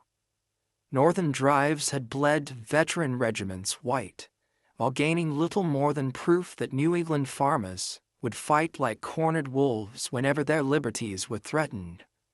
With France now formally aligned to the rebellion, the struggle had leapt from a colonial insurrection to a globe-spanning conflict stretching imperial resources to the breaking point. Yet surrender was unthinkable for a kingdom that measured its very identity by the reach of its empire. Out of those grim calculations emerged a last, desperate throw of the dice. The Southern strategy. British intelligence insisted that loyalty to the crown ran stronger below the Potomac than it ever had in the North.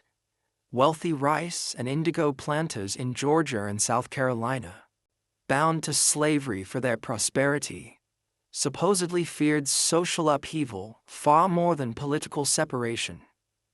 London reasoned that if royal armies could reclaim the lower provinces, and rally these cautious elites, the rebellion might be rolled back, province by province, until New England was once more isolated and exhausted.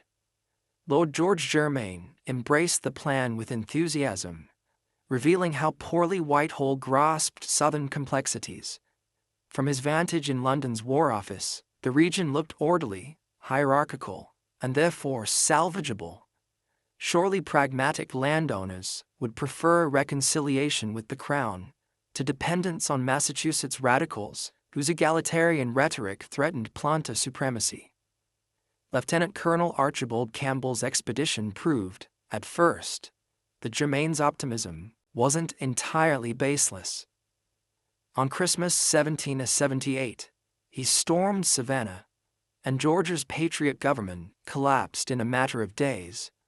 Local loyalists surfaced overnight, and thousands rushed to swear allegiance once red uniforms patrolled the streets.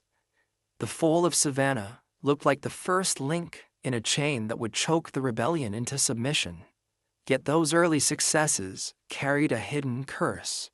Formal victory on the coast did nothing to quell the backcountry, where resistance vanished into pine barrens and swamps the way mist slips between cypress trunks. Patriot detachments melted into the landscape they knew by heart, returning to strike wagon trains, patrols, and isolated pickets before dissolving again into the canebrakes. The British Army, drilled for European set-piece battles, found itself chasing ghosts. Charleston became the ultimate test of the strategy. In early 1780, Sir Henry Clinton sailed south with more than 8,000 regulars, determined to seize the richest port in the South and break the Patriot War effort in a single stroke. The siege was textbook. Entrenchments, gun batteries, trench parallels creeping closer each night. General Benjamin Lincoln, cornered within the city's sandy ramparts, commanded nearly 6,000 mixed state and continental defenders, but no relief army could penetrate the ring of bayonets and broadsides. On 12th May, Charleston capitulated, the largest surrender of American arms in the war. London celebrated. The ministry declared the rebellion's back broken. But inside the triumph lurked a poisoned seed. British authority now had to be lived with, not merely proclaimed, and restoring royal order meant relying on local loyalists who were often more eager for vengeance than for reconciliation. One such instrument was Banastre Tarleton. At 26, his green-jacketed legion galloped across the Carolina Low Country, sabers flashing and torches setting barns ablaze. He believed terror would cow rebels back into submission. Instead, his refusal to accept surrender at Waxhaws on 29th May, where wounded men were cut down after throwing their muskets aside, turned bloody Bayne into the devil of patriot nightmares. Mothers whispered his name to frighten children. Men rode to join militia companies swearing they would never ask quarter from dragoons who gave none. If Tarleton was terror, Francis Marion was invisibility. The wiry South Carolinian, soon christened the Swamp Fox, struck convoys, liberated prisoners, and disappeared into the dark water labyrinth of the Pedee. Plantation overseers, loyal to the king, now slept uneasily, knowing Marion's riflemen could appear from any palmetto thicket. Farther inland, Thomas Sumter, the Carolina gamecock, rallied hard-riding partisans who fought with tomahawks as readily as muskets. Sumter's men ambushed outposts along the Santee, then melted into the Pine Hills before British reinforcements arrived. In London's War Office, the reports blurred into a litany. Supply depot burned, courier intercepted, Loyalist column wiped out, outpost abandoned. Control seemed to shrink to the soil garrison boots actually touched, and sometimes not even that. Redcoat sentries joked that the night itself fought for the rebels. Desperate to smash this hydra of local resistance, Clinton empowered Charles Cornwallis with sweeping authority. The Earl was everything London admired. Brave, relentless, confident in disciplined force. Yet he confronted a foe that refused to stay put long enough to be destroyed. When he chased Sumter into the back country, Marion struck near Georgetown. When Tarleton burst into a militia camp, the rebels simply scattered and reformed 2 counties away. To knit chaos into strategy, the Americans turned to Major General Nathaniel Greene, a Rhode Island Quaker whose calm masked iron endurance. Taking command in October 1780, Greene surveyed the chessboard and chose a patient game: stretch Cornwallis until his columns thinned, then strike where least expected. Greene split his army. He sent Daniel Morgan, a hulking Virginian with a gravel voice and a knack for intuitive tactics, westward to menace Tory strongholds near the Broad River. Cornwallis dispatched Tarleton to hunt him down. The chase ended at Cowpens on 17th January, 1781, where Morgan engineered a tactical masterpiece. Militia fired 2 deliberate volleys, feigned panic, and drew British regulars into a hollow lined with Continental bayonets. When Morgan unleashed a double envelopment, Tarleton's legion shattered. London lost 900 seasoned soldiers. The American casualty list barely topped 70. Humiliated but unbowed, Cornwallis burned his baggage to move faster, vowing to corner Greene before his foe could escape across North Carolina. The 2 armies danced a brutal waltz called the Race to the Dan. Greene's men, ragged, shoeless, fueled by scant rations, slipped across icy rivers hours ahead of pursuers. Cornwallis, deprived of supply wagons and forced to subsist off a countryside already stripped by foragers, bled men daily to disease and exhaustion. When Greene finally offered battle at Guilford Courthouse on March 15, 1781, Cornwallis believed he'd found the decisive clash he craved. Tactically, he was right. The field belonged to the king's army when the smoke cleared. Strategically, he had purchased that ground with a quarter of his strength. Losses Britain could ill afford 8 years into an exhausting war. Greene, though beaten, had survival in hand. "We fight, get beat, rise, and fight again," he wrote Congress, and he proved it by pivoting south into South Carolina, while Cornwallis, bruised and low on supplies, angled north into Virginia seeking reinforcements. Southern Loyalists, watching the king's army vanish into the distance, suffered a collective chill of doubt. With redcoats gone, they faced Marion's and Sumter's rage alone. Skirmish by skirmish, fort by fort, Greene and his partisan allies retook the interior. By summer's end, only Charleston and Savannah remained in British hands, isolated coastal islands of red in a sea of rebel green. Meanwhile, Virginia reeled from new blows. Benedict Arnold, freshly minted British brigadier after his treason at West Point, ravaged the James River in early 1781, torching tobacco warehouses and shipyards. Arnold's raid, though minor militarily, struck at patriot morale, proof that the Revolution could birth traitors of the highest rank. Arnold's presence in Virginia drew the Marquis de Lafayette into a cat-and-mouse campaign north of the James. Lafayette's slender Franco-American corps ducked and dodged the combined armies of Arnold, then Cornwallis, never risking destruction, but forever spoiling British foraging. By July, Cornwallis had orders to secure a deep-water base on the Chesapeake. He chose Yorktown, fortifying its sandy bluffs with redoubts and earthworks. What he could not know, what no one in London could foresee, was that 2 independent Franco-American plans were converging on him like thunderheads. North of the Hudson, Washington and Rochambeau calculated a bold stroke: march the Allied army from New York to Virginia, mask their movement with deception, and, if the French fleet could win temporary control of the Chesapeake, trap Cornwallis on his peninsula. Admiral de Grasse, sailing from the West Indies with 28 ships of the line, promised precisely that.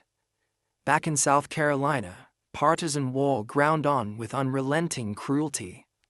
Loyalist and patriot neighbors burned each other's barns, hanged prisoners from oak limbs, and shot wounded men on doorsteps. The Revolution's high ideals, recited in Philadelphia parlors, drowned here in ash and blood. Women ran estates, smuggled messages, and comforted refugees. Enslaved Africans, courted by both armies with promises of liberty, weighed the chance of freedom against the certainty of capture and punishment. Native nations, especially the Cherokee and Creek, struck frontier settlements to halt settler encroachment, transforming the Southern backwoods into a theater of three-way war. In September, de Grasse's cannon thundered at the Battle of the Capes, driving a British relief squadron back to New York and sealing Yorktown by sea. A fortnight later, Washington's and Rochambeau's columns linked with Lafayette. Hemming Cornwallis behind ramparts he suddenly realized were prison walls. For 3 weeks, Allied artillery ground Yorktown to rubble. Redoubt 9 fell to French bayonets. Redoubt 10 to Alexander Hamilton's night charge, where Virginians, New Yorkers, and free black sappers stormed parapets together. Cornwallis, his lines collapsing, attempted a desperate river escape, thwarted when a squall scattered his boats like leaves. On the 19th of October, 1781, the Earl surrendered more than 7,000 troops. British drummers beat a march called "The World Turned Upside Down," as ranks stacked muskets before lines of ragged American and immaculate French soldiers. Yorktown did not end the war at a stroke, but it broke the Southern strategy beyond repair. London still held Savannah and Charleston, but their garrisons now stared anxiously seaward, waiting for French masts to crest the horizon. Loyalist morale cratered. Thousands fled with the redcoats when evacuation orders finally came. Plantation aristocrats, once tempted by British overtures, now hedged every bet, negotiating quietly with state officials to protect their wealth in a patriot future. Fire and betrayal had tested the Revolution's sinews without snapping them. Through swamp skirmish and plantation raid, through cow pens, Kings Mountain, Guilford, and Yorktown, Americans learned that a people defending their own soil could bleed a global empire dry by refusing to break. The South lay battered, its fields scorched and its families divided. But from that crucible emerged a deeper understanding of the costs and the worth of liberty. The king's dice had rolled, rattled, and come up short. Now the United States stood on the shoreline of victory, bruised yet unbowed, ready to claim the harvest sown in sacrifice.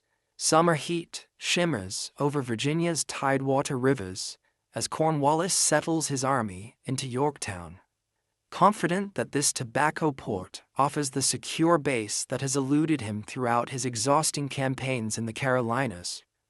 From here, he can threaten Patriot supply lines while maintaining communication with Clinton's forces in New York, through naval routes that Westminster still controls.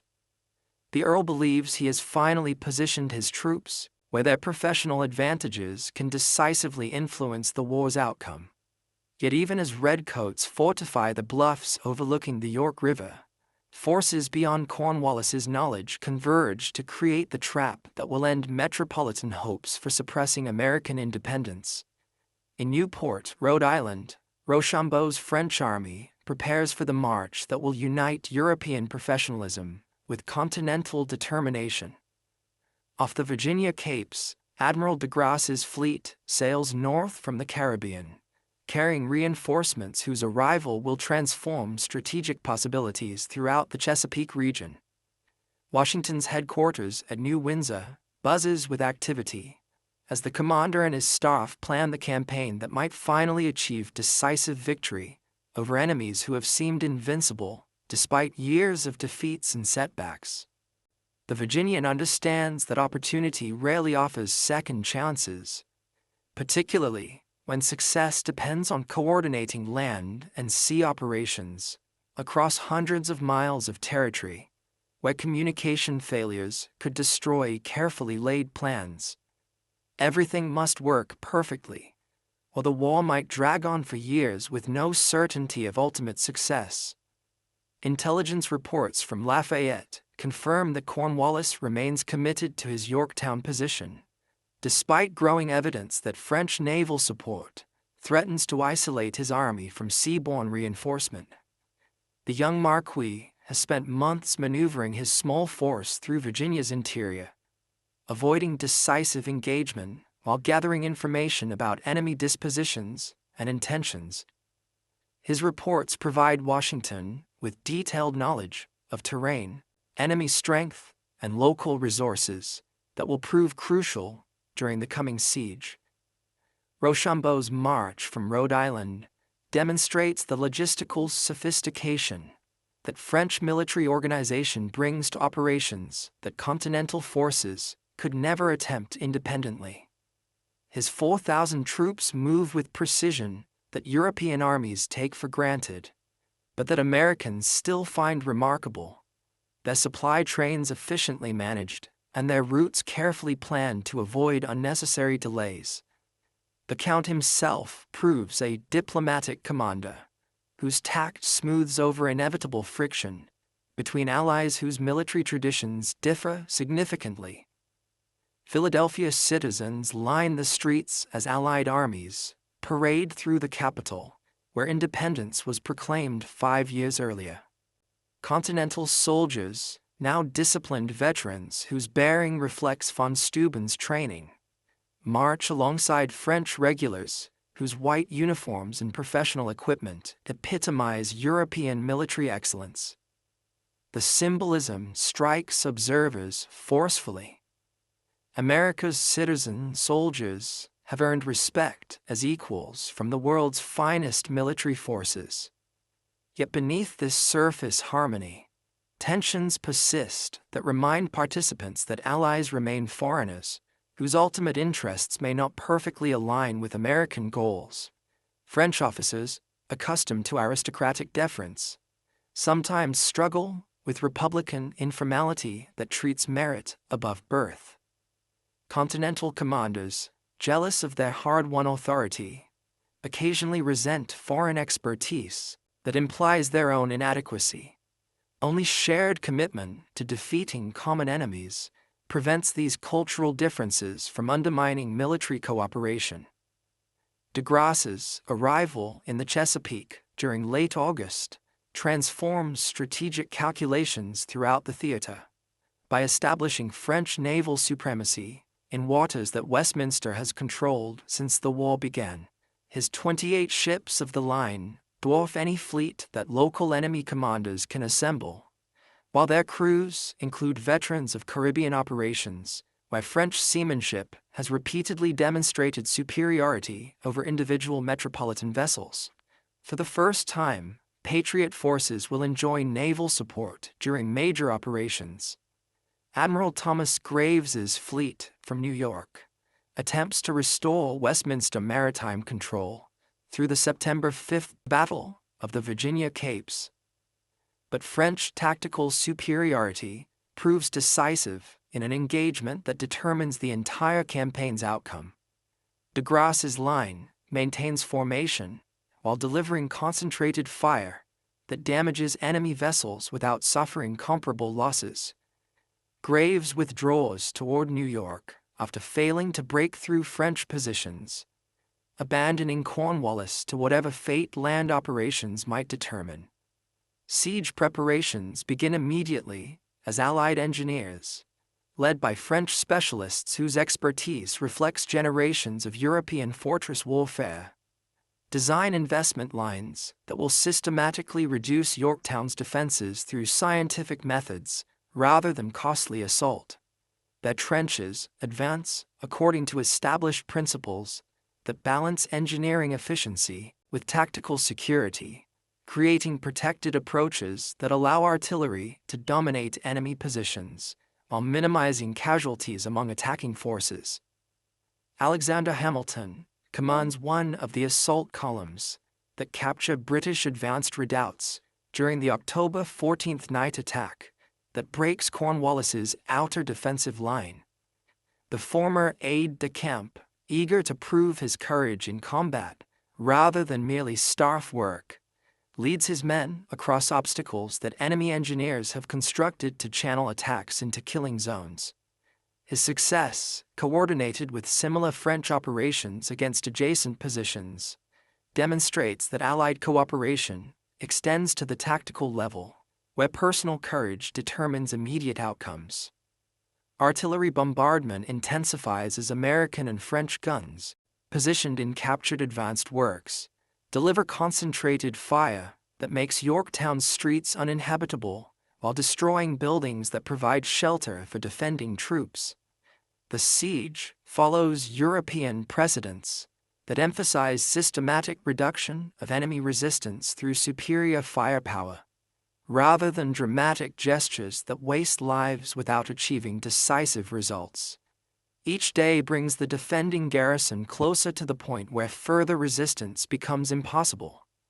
Cornwallis attempts a desperate breakout across the York River during the night of October 16th, hoping to escape encirclement by abandoning heavy equipment while preserving his army's human assets for future operations.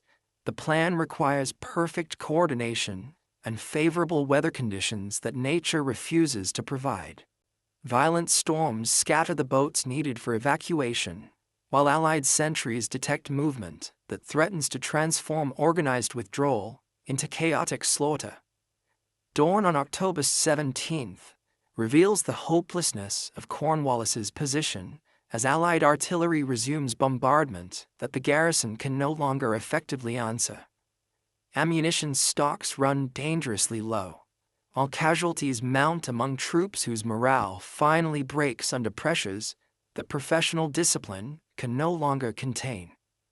Single Drummer Boy appears on the ramparts, beating parley, while a white flag signals the Earl's readiness to discuss surrender terms that will end 4 years of Southern warfare. Negotiation proceeds with courtesy that reflects 18th century military conventions, though underlying tensions remind participants that this war has sometimes violated traditional rules governing conflict between civilized opponents. Washington insists that surrender ceremonies accord American forces the same honors granted to their French allies, establishing diplomatic precedent that recognizes the United States as an equal participant rather than merely a French client. The distinction matters enormously for a nation whose international standing remains fragile despite military success. October 19, 1781, dawns clear and cool as Allied armies form ranks for the ceremony that will eliminate Westminster's last major force south of New York, while effectively ending active combat operations throughout most of the continent. British musicians reportedly play "The World Turned Upside Down" as 7,000 redcoats and Hessians march between American and French lines to lay down arms that will no longer serve imperial authority in North America. The symbolism proves appropriate for an event that transforms global power relationships. Cornwallis pleads illness to avoid the personal humiliation of surrendering his sword to Washington, leaving this duty to General Charles O'Hara, who initially attempts to yield to Rochambeau rather than acknowledge American authority. The French commander graciously redirects him toward Washington, who designates General Benjamin Lincoln to receive the surrender, in recognition of Lincoln's own humiliation at Charleston the previous year. These ceremonial details matter because they establish precedents for how the world will treat America's claims to sovereign dignity. Yorktown's aftermath demonstrates both the possibilities and limitations of Allied cooperation, as French and American commanders debate how to exploit their victory most effectively. De Grasse's immediate departure for Caribbean operations that served French rather than continental interests, illustrates how quickly alliance priorities can diverge when immediate dangers subside. Washington's proposals for coordinated assault on New York received polite French consideration that clearly indicates minimal enthusiasm for operations that would primarily benefit American objectives. News of Cornwallis's surrender reaches London in late November, arriving at precisely the moment when Lord North's ministry faces mounting political pressure over the war's escalating costs and diminishing prospects for success. The Prime Minister reportedly receives the dispatch as he would have taken a ball in his breast, immediately recognizing that military defeat ensures political catastrophe for any government associated with failed American policy. "Oh God, it is all over," proves prophetic of both military and political consequences. Parliamentary debates through the winter of 1781 to 1782 reveal the empire's exhaustion after 6 years of global warfare that has strained imperial resources beyond their sustainable limits. Military expenses consume enormous sums, while French, Spanish, and Dutch naval operations threaten territories throughout the Caribbean, Mediterranean, and Indian Ocean that generate revenue essential for London's financial stability. Continuing American operations would require commitments that domestic politics cannot support indefinitely. Henry Knox's transportation of captured artillery from Yorktown to the Hudson Highlands demonstrates the logistical capabilities that continental forces have developed through years of improvisation and necessity. His winter march with siege guns weighing thousands of pounds proves no less remarkable than his earlier expedition from Ticonderoga, showing that American military administration can now accomplish tasks that European armies would attempt only with elaborate preparation and massive resources. Peace negotiations begin informally, through intermediaries who test whether the warring parties can identify terms that might end hostilities without requiring either side to abandon essential interests completely. British commissioners, led by Richard Oswald, gradually accept the reality that American independence has become irreversible, while seeking to preserve commercial relationships that might benefit both nations despite political separation. The discussions reveal how dramatically Yorktown has altered diplomatic possibilities throughout the Atlantic world.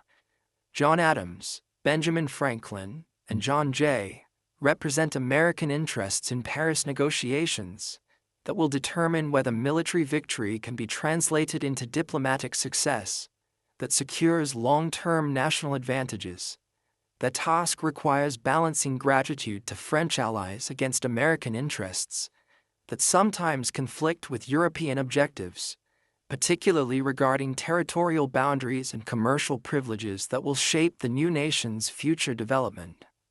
Alliance obligations must not become permanent subordination. Preliminary peace articles, signed November 30, 1782, grant American commissioners most of their essential demands while preserving British dignity through face-saving compromises that allow both sides to claim reasonable success. The United States gains independence, territorial control to the Mississippi River, and fishing rights off Newfoundland that New England desperately needs. Britain retains Canada while recovering some Caribbean territories that compensate partially for North American losses. Definitive Treaty of Paris, concluded September 3, 1783, formally ends the global war that began as a colonial rebellion, while establishing the United States as a sovereign nation, recognized by all major European powers. The document represents remarkable diplomatic achievement for a country that existed only in declarations 7 years earlier, but has now earned international acceptance through military success and shrewd negotiation. American independence becomes international law, rather than merely revolutionary aspiration. Washington's farewell to his officers at Fraunces Tavern in New York epitomizes the Republican principles that have sustained patriot resistance through 8 years of warfare against overwhelming odds. His emotional goodbye to comrades who shared victory and defeat demonstrates that military success has not corrupted the democratic values that justified revolution in the first place. The commander who could have become king chooses instead to return power to civilian authority. December 23, 1783, witnesses the ceremony at Annapolis that completes Washington's transformation from rebellious general to Republican citizen, as he formally resigns his commission before Congress assembled in Maryland's temporary capital. The moment stuns European observers who cannot imagine military commanders voluntarily relinquishing power that conquest has placed within their grasp. King George III reportedly declares that if Washington keeps his promise to retire, he will be the greatest man in the world. Evacuation of New York on November 25, 1783, marks the final departure of metropolitan forces from territory that the United States now claims through right of revolution and treaty recognition. British ships carrying Loyalist refugees toward uncertain futures in Canada, Caribbean islands, or Britain itself, represent the human cost of political transformation that has created winners and losers whose fates will echo through generations. Revolution succeeds, but not without destroying lives of those who chose the losing side. Economic demobilization proves almost as challenging as military victory, as continental soldiers return to civilian pursuits in a nation whose financial structure has been shattered by years of warfare and inflation. Many veterans receive land warrants instead of cash payments, creating Western settlements that will extend American population into territories that independence has secured. Others struggle with disabilities and poverty that peacetime society often ignores, despite their wartime sacrifices. State governments face enormous debts accumulated during wartime, while lacking adequate revenue sources to meet obligations that creditors increasingly demand. Continental currency has become worthless through inflation that has destroyed confidence in paper money throughout the Confederation. Economic problems threaten political stability, as citizens who supported revolution discover that independence does not automatically guarantee prosperity or effective governance. Social changes, accelerated by wartime experiences, begin reshaping American society in ways that extend far beyond immediate political transformations. Women who managed businesses and farms during their husbands' military service resist returning to purely domestic roles that peace might seem to require. African Americans who fought for liberty increasingly question why freedom remains limited to white citizens, when revolutionary principles proclaim universal human rights. Religious revival spreads throughout the states as communities seek spiritual meaning for experiences that have tested faith, while challenging traditional authority structures. The war has weakened established churches, while strengthening evangelical denominations that emphasize personal relationship with divine authority rather than institutional hierarchy. Religious liberty, guaranteed by state constitutions, becomes practical reality that transforms American spiritual life. Westward migration accelerates as veterans and land speculators seek opportunities in territories that peace has opened for settlement, while Native American resistance has been temporarily reduced. Kentucky and Tennessee attract thousands of families seeking prosperity that established Eastern communities cannot provide. This expansion creates new challenges for national government that must balance competing claims while maintaining peace with Indian tribes whose lands settlers increasingly covered. International recognition of American independence transforms global diplomatic relationships as European powers adjust to the reality of a new nation whose revolutionary principles challenged traditional assumptions about political authority and social organization. France discovers that American alliance serves immediate interests against Britain, while threatening long-term stability of monarchical government everywhere. The revolution's example proves infectious in ways that its supporters did not anticipate. Constitutional questions that war postponed now demand attention, as Americans discover that independence requires effective government, while revolutionary principles limit the authority that effective government traditionally exercises. The Articles of Confederation prove inadequate for national needs, while state governments often pursue local interests that conflict with continental necessities. Political theory must become practical governance, but theory and practice frequently disagree. Victory at Yorktown has achieved military independence, but political independence requires institutions that can preserve liberty while maintaining order, protect individual rights while promoting common welfare, and command respect while remaining accountable to popular will. The revolution has succeeded in destroying old authority, but must now create new government that serves principles for which Americans have fought, while avoiding the tyranny that justified rebellion in the first place. A world turned upside down must find new equilibrium that honors both liberty and responsibility, both individual freedom and collective security.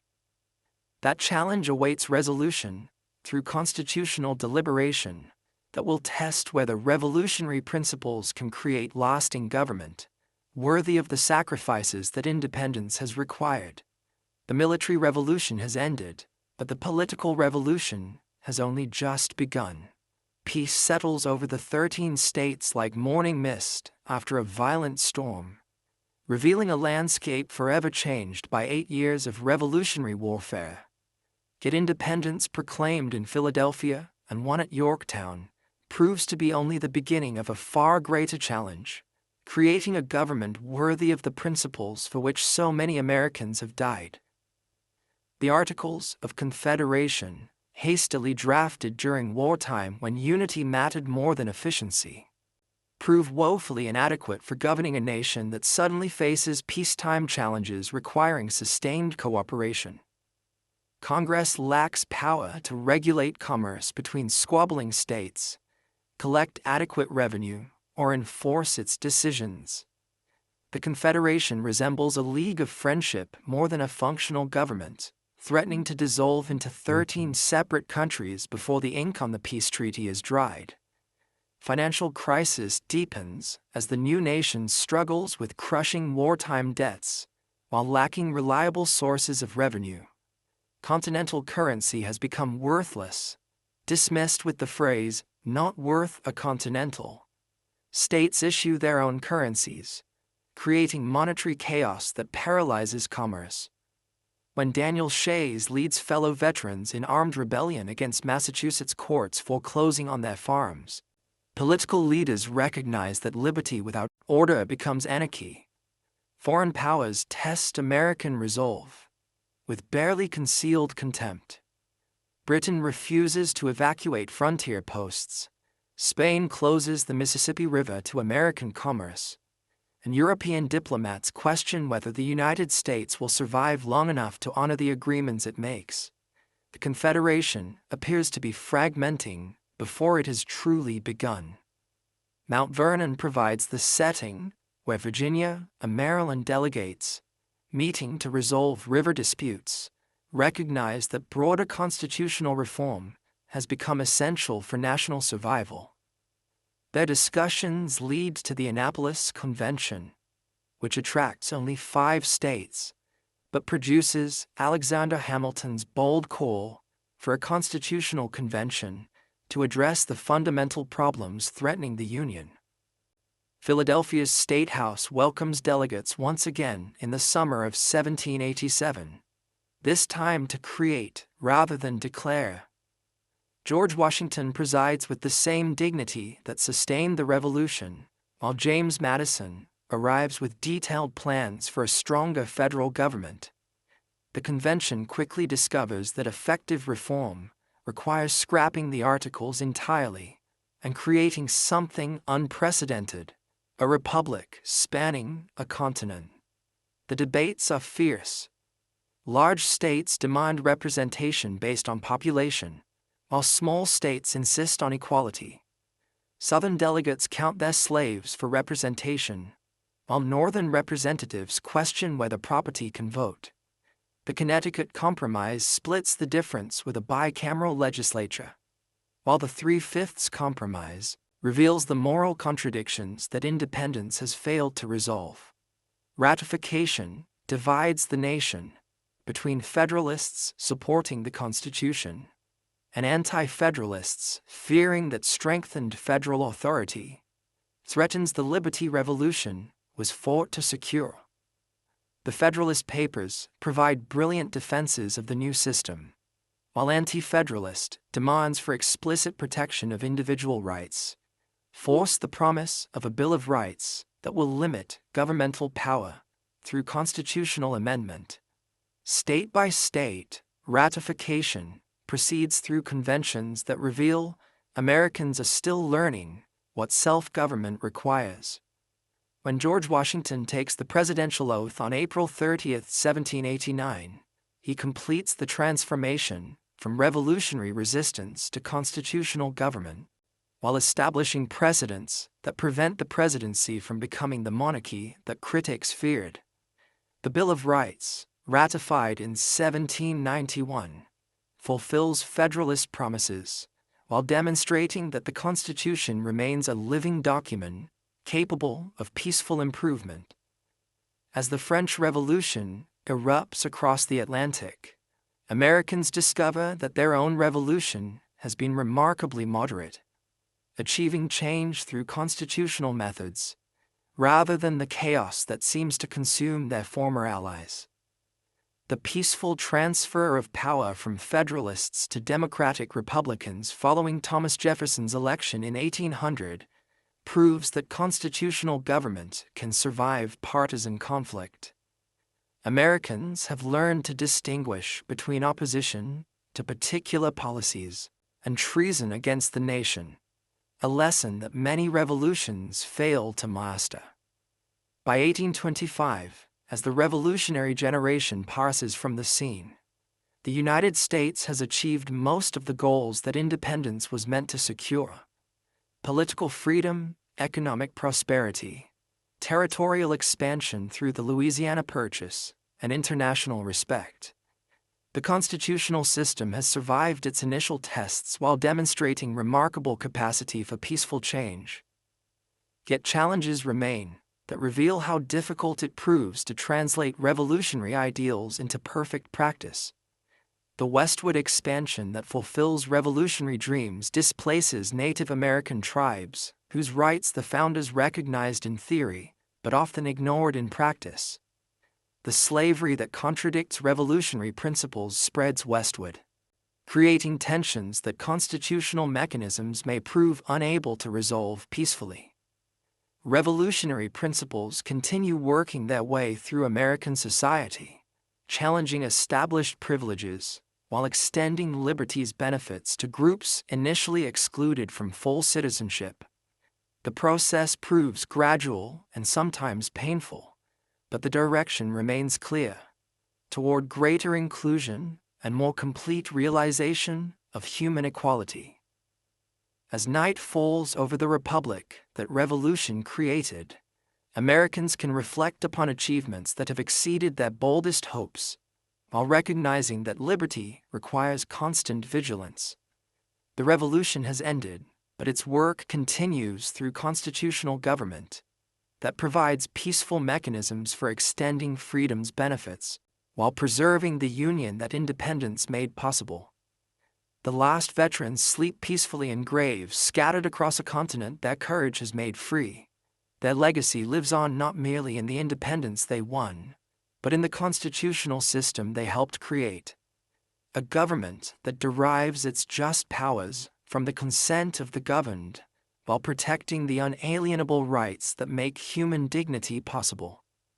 The American Revolution finds its true conclusion not in military victory, but in the quiet miracle of constitutional government that serves revolutionary principles while adapting to challenges the founders could never have imagined.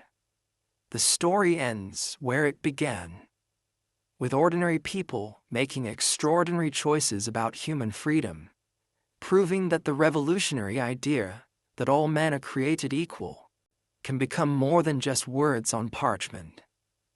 In this peaceful moment, the revolution's greatest victory becomes clear.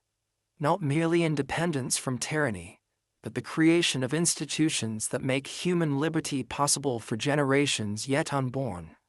The fire of freedom, lit in Philadelphia and preserved through 8 years of warfare, now burns steadily in the hearth of constitutional government, tended by citizens who understand that eternal vigilance remains liberty's price. The American Revolution is complete.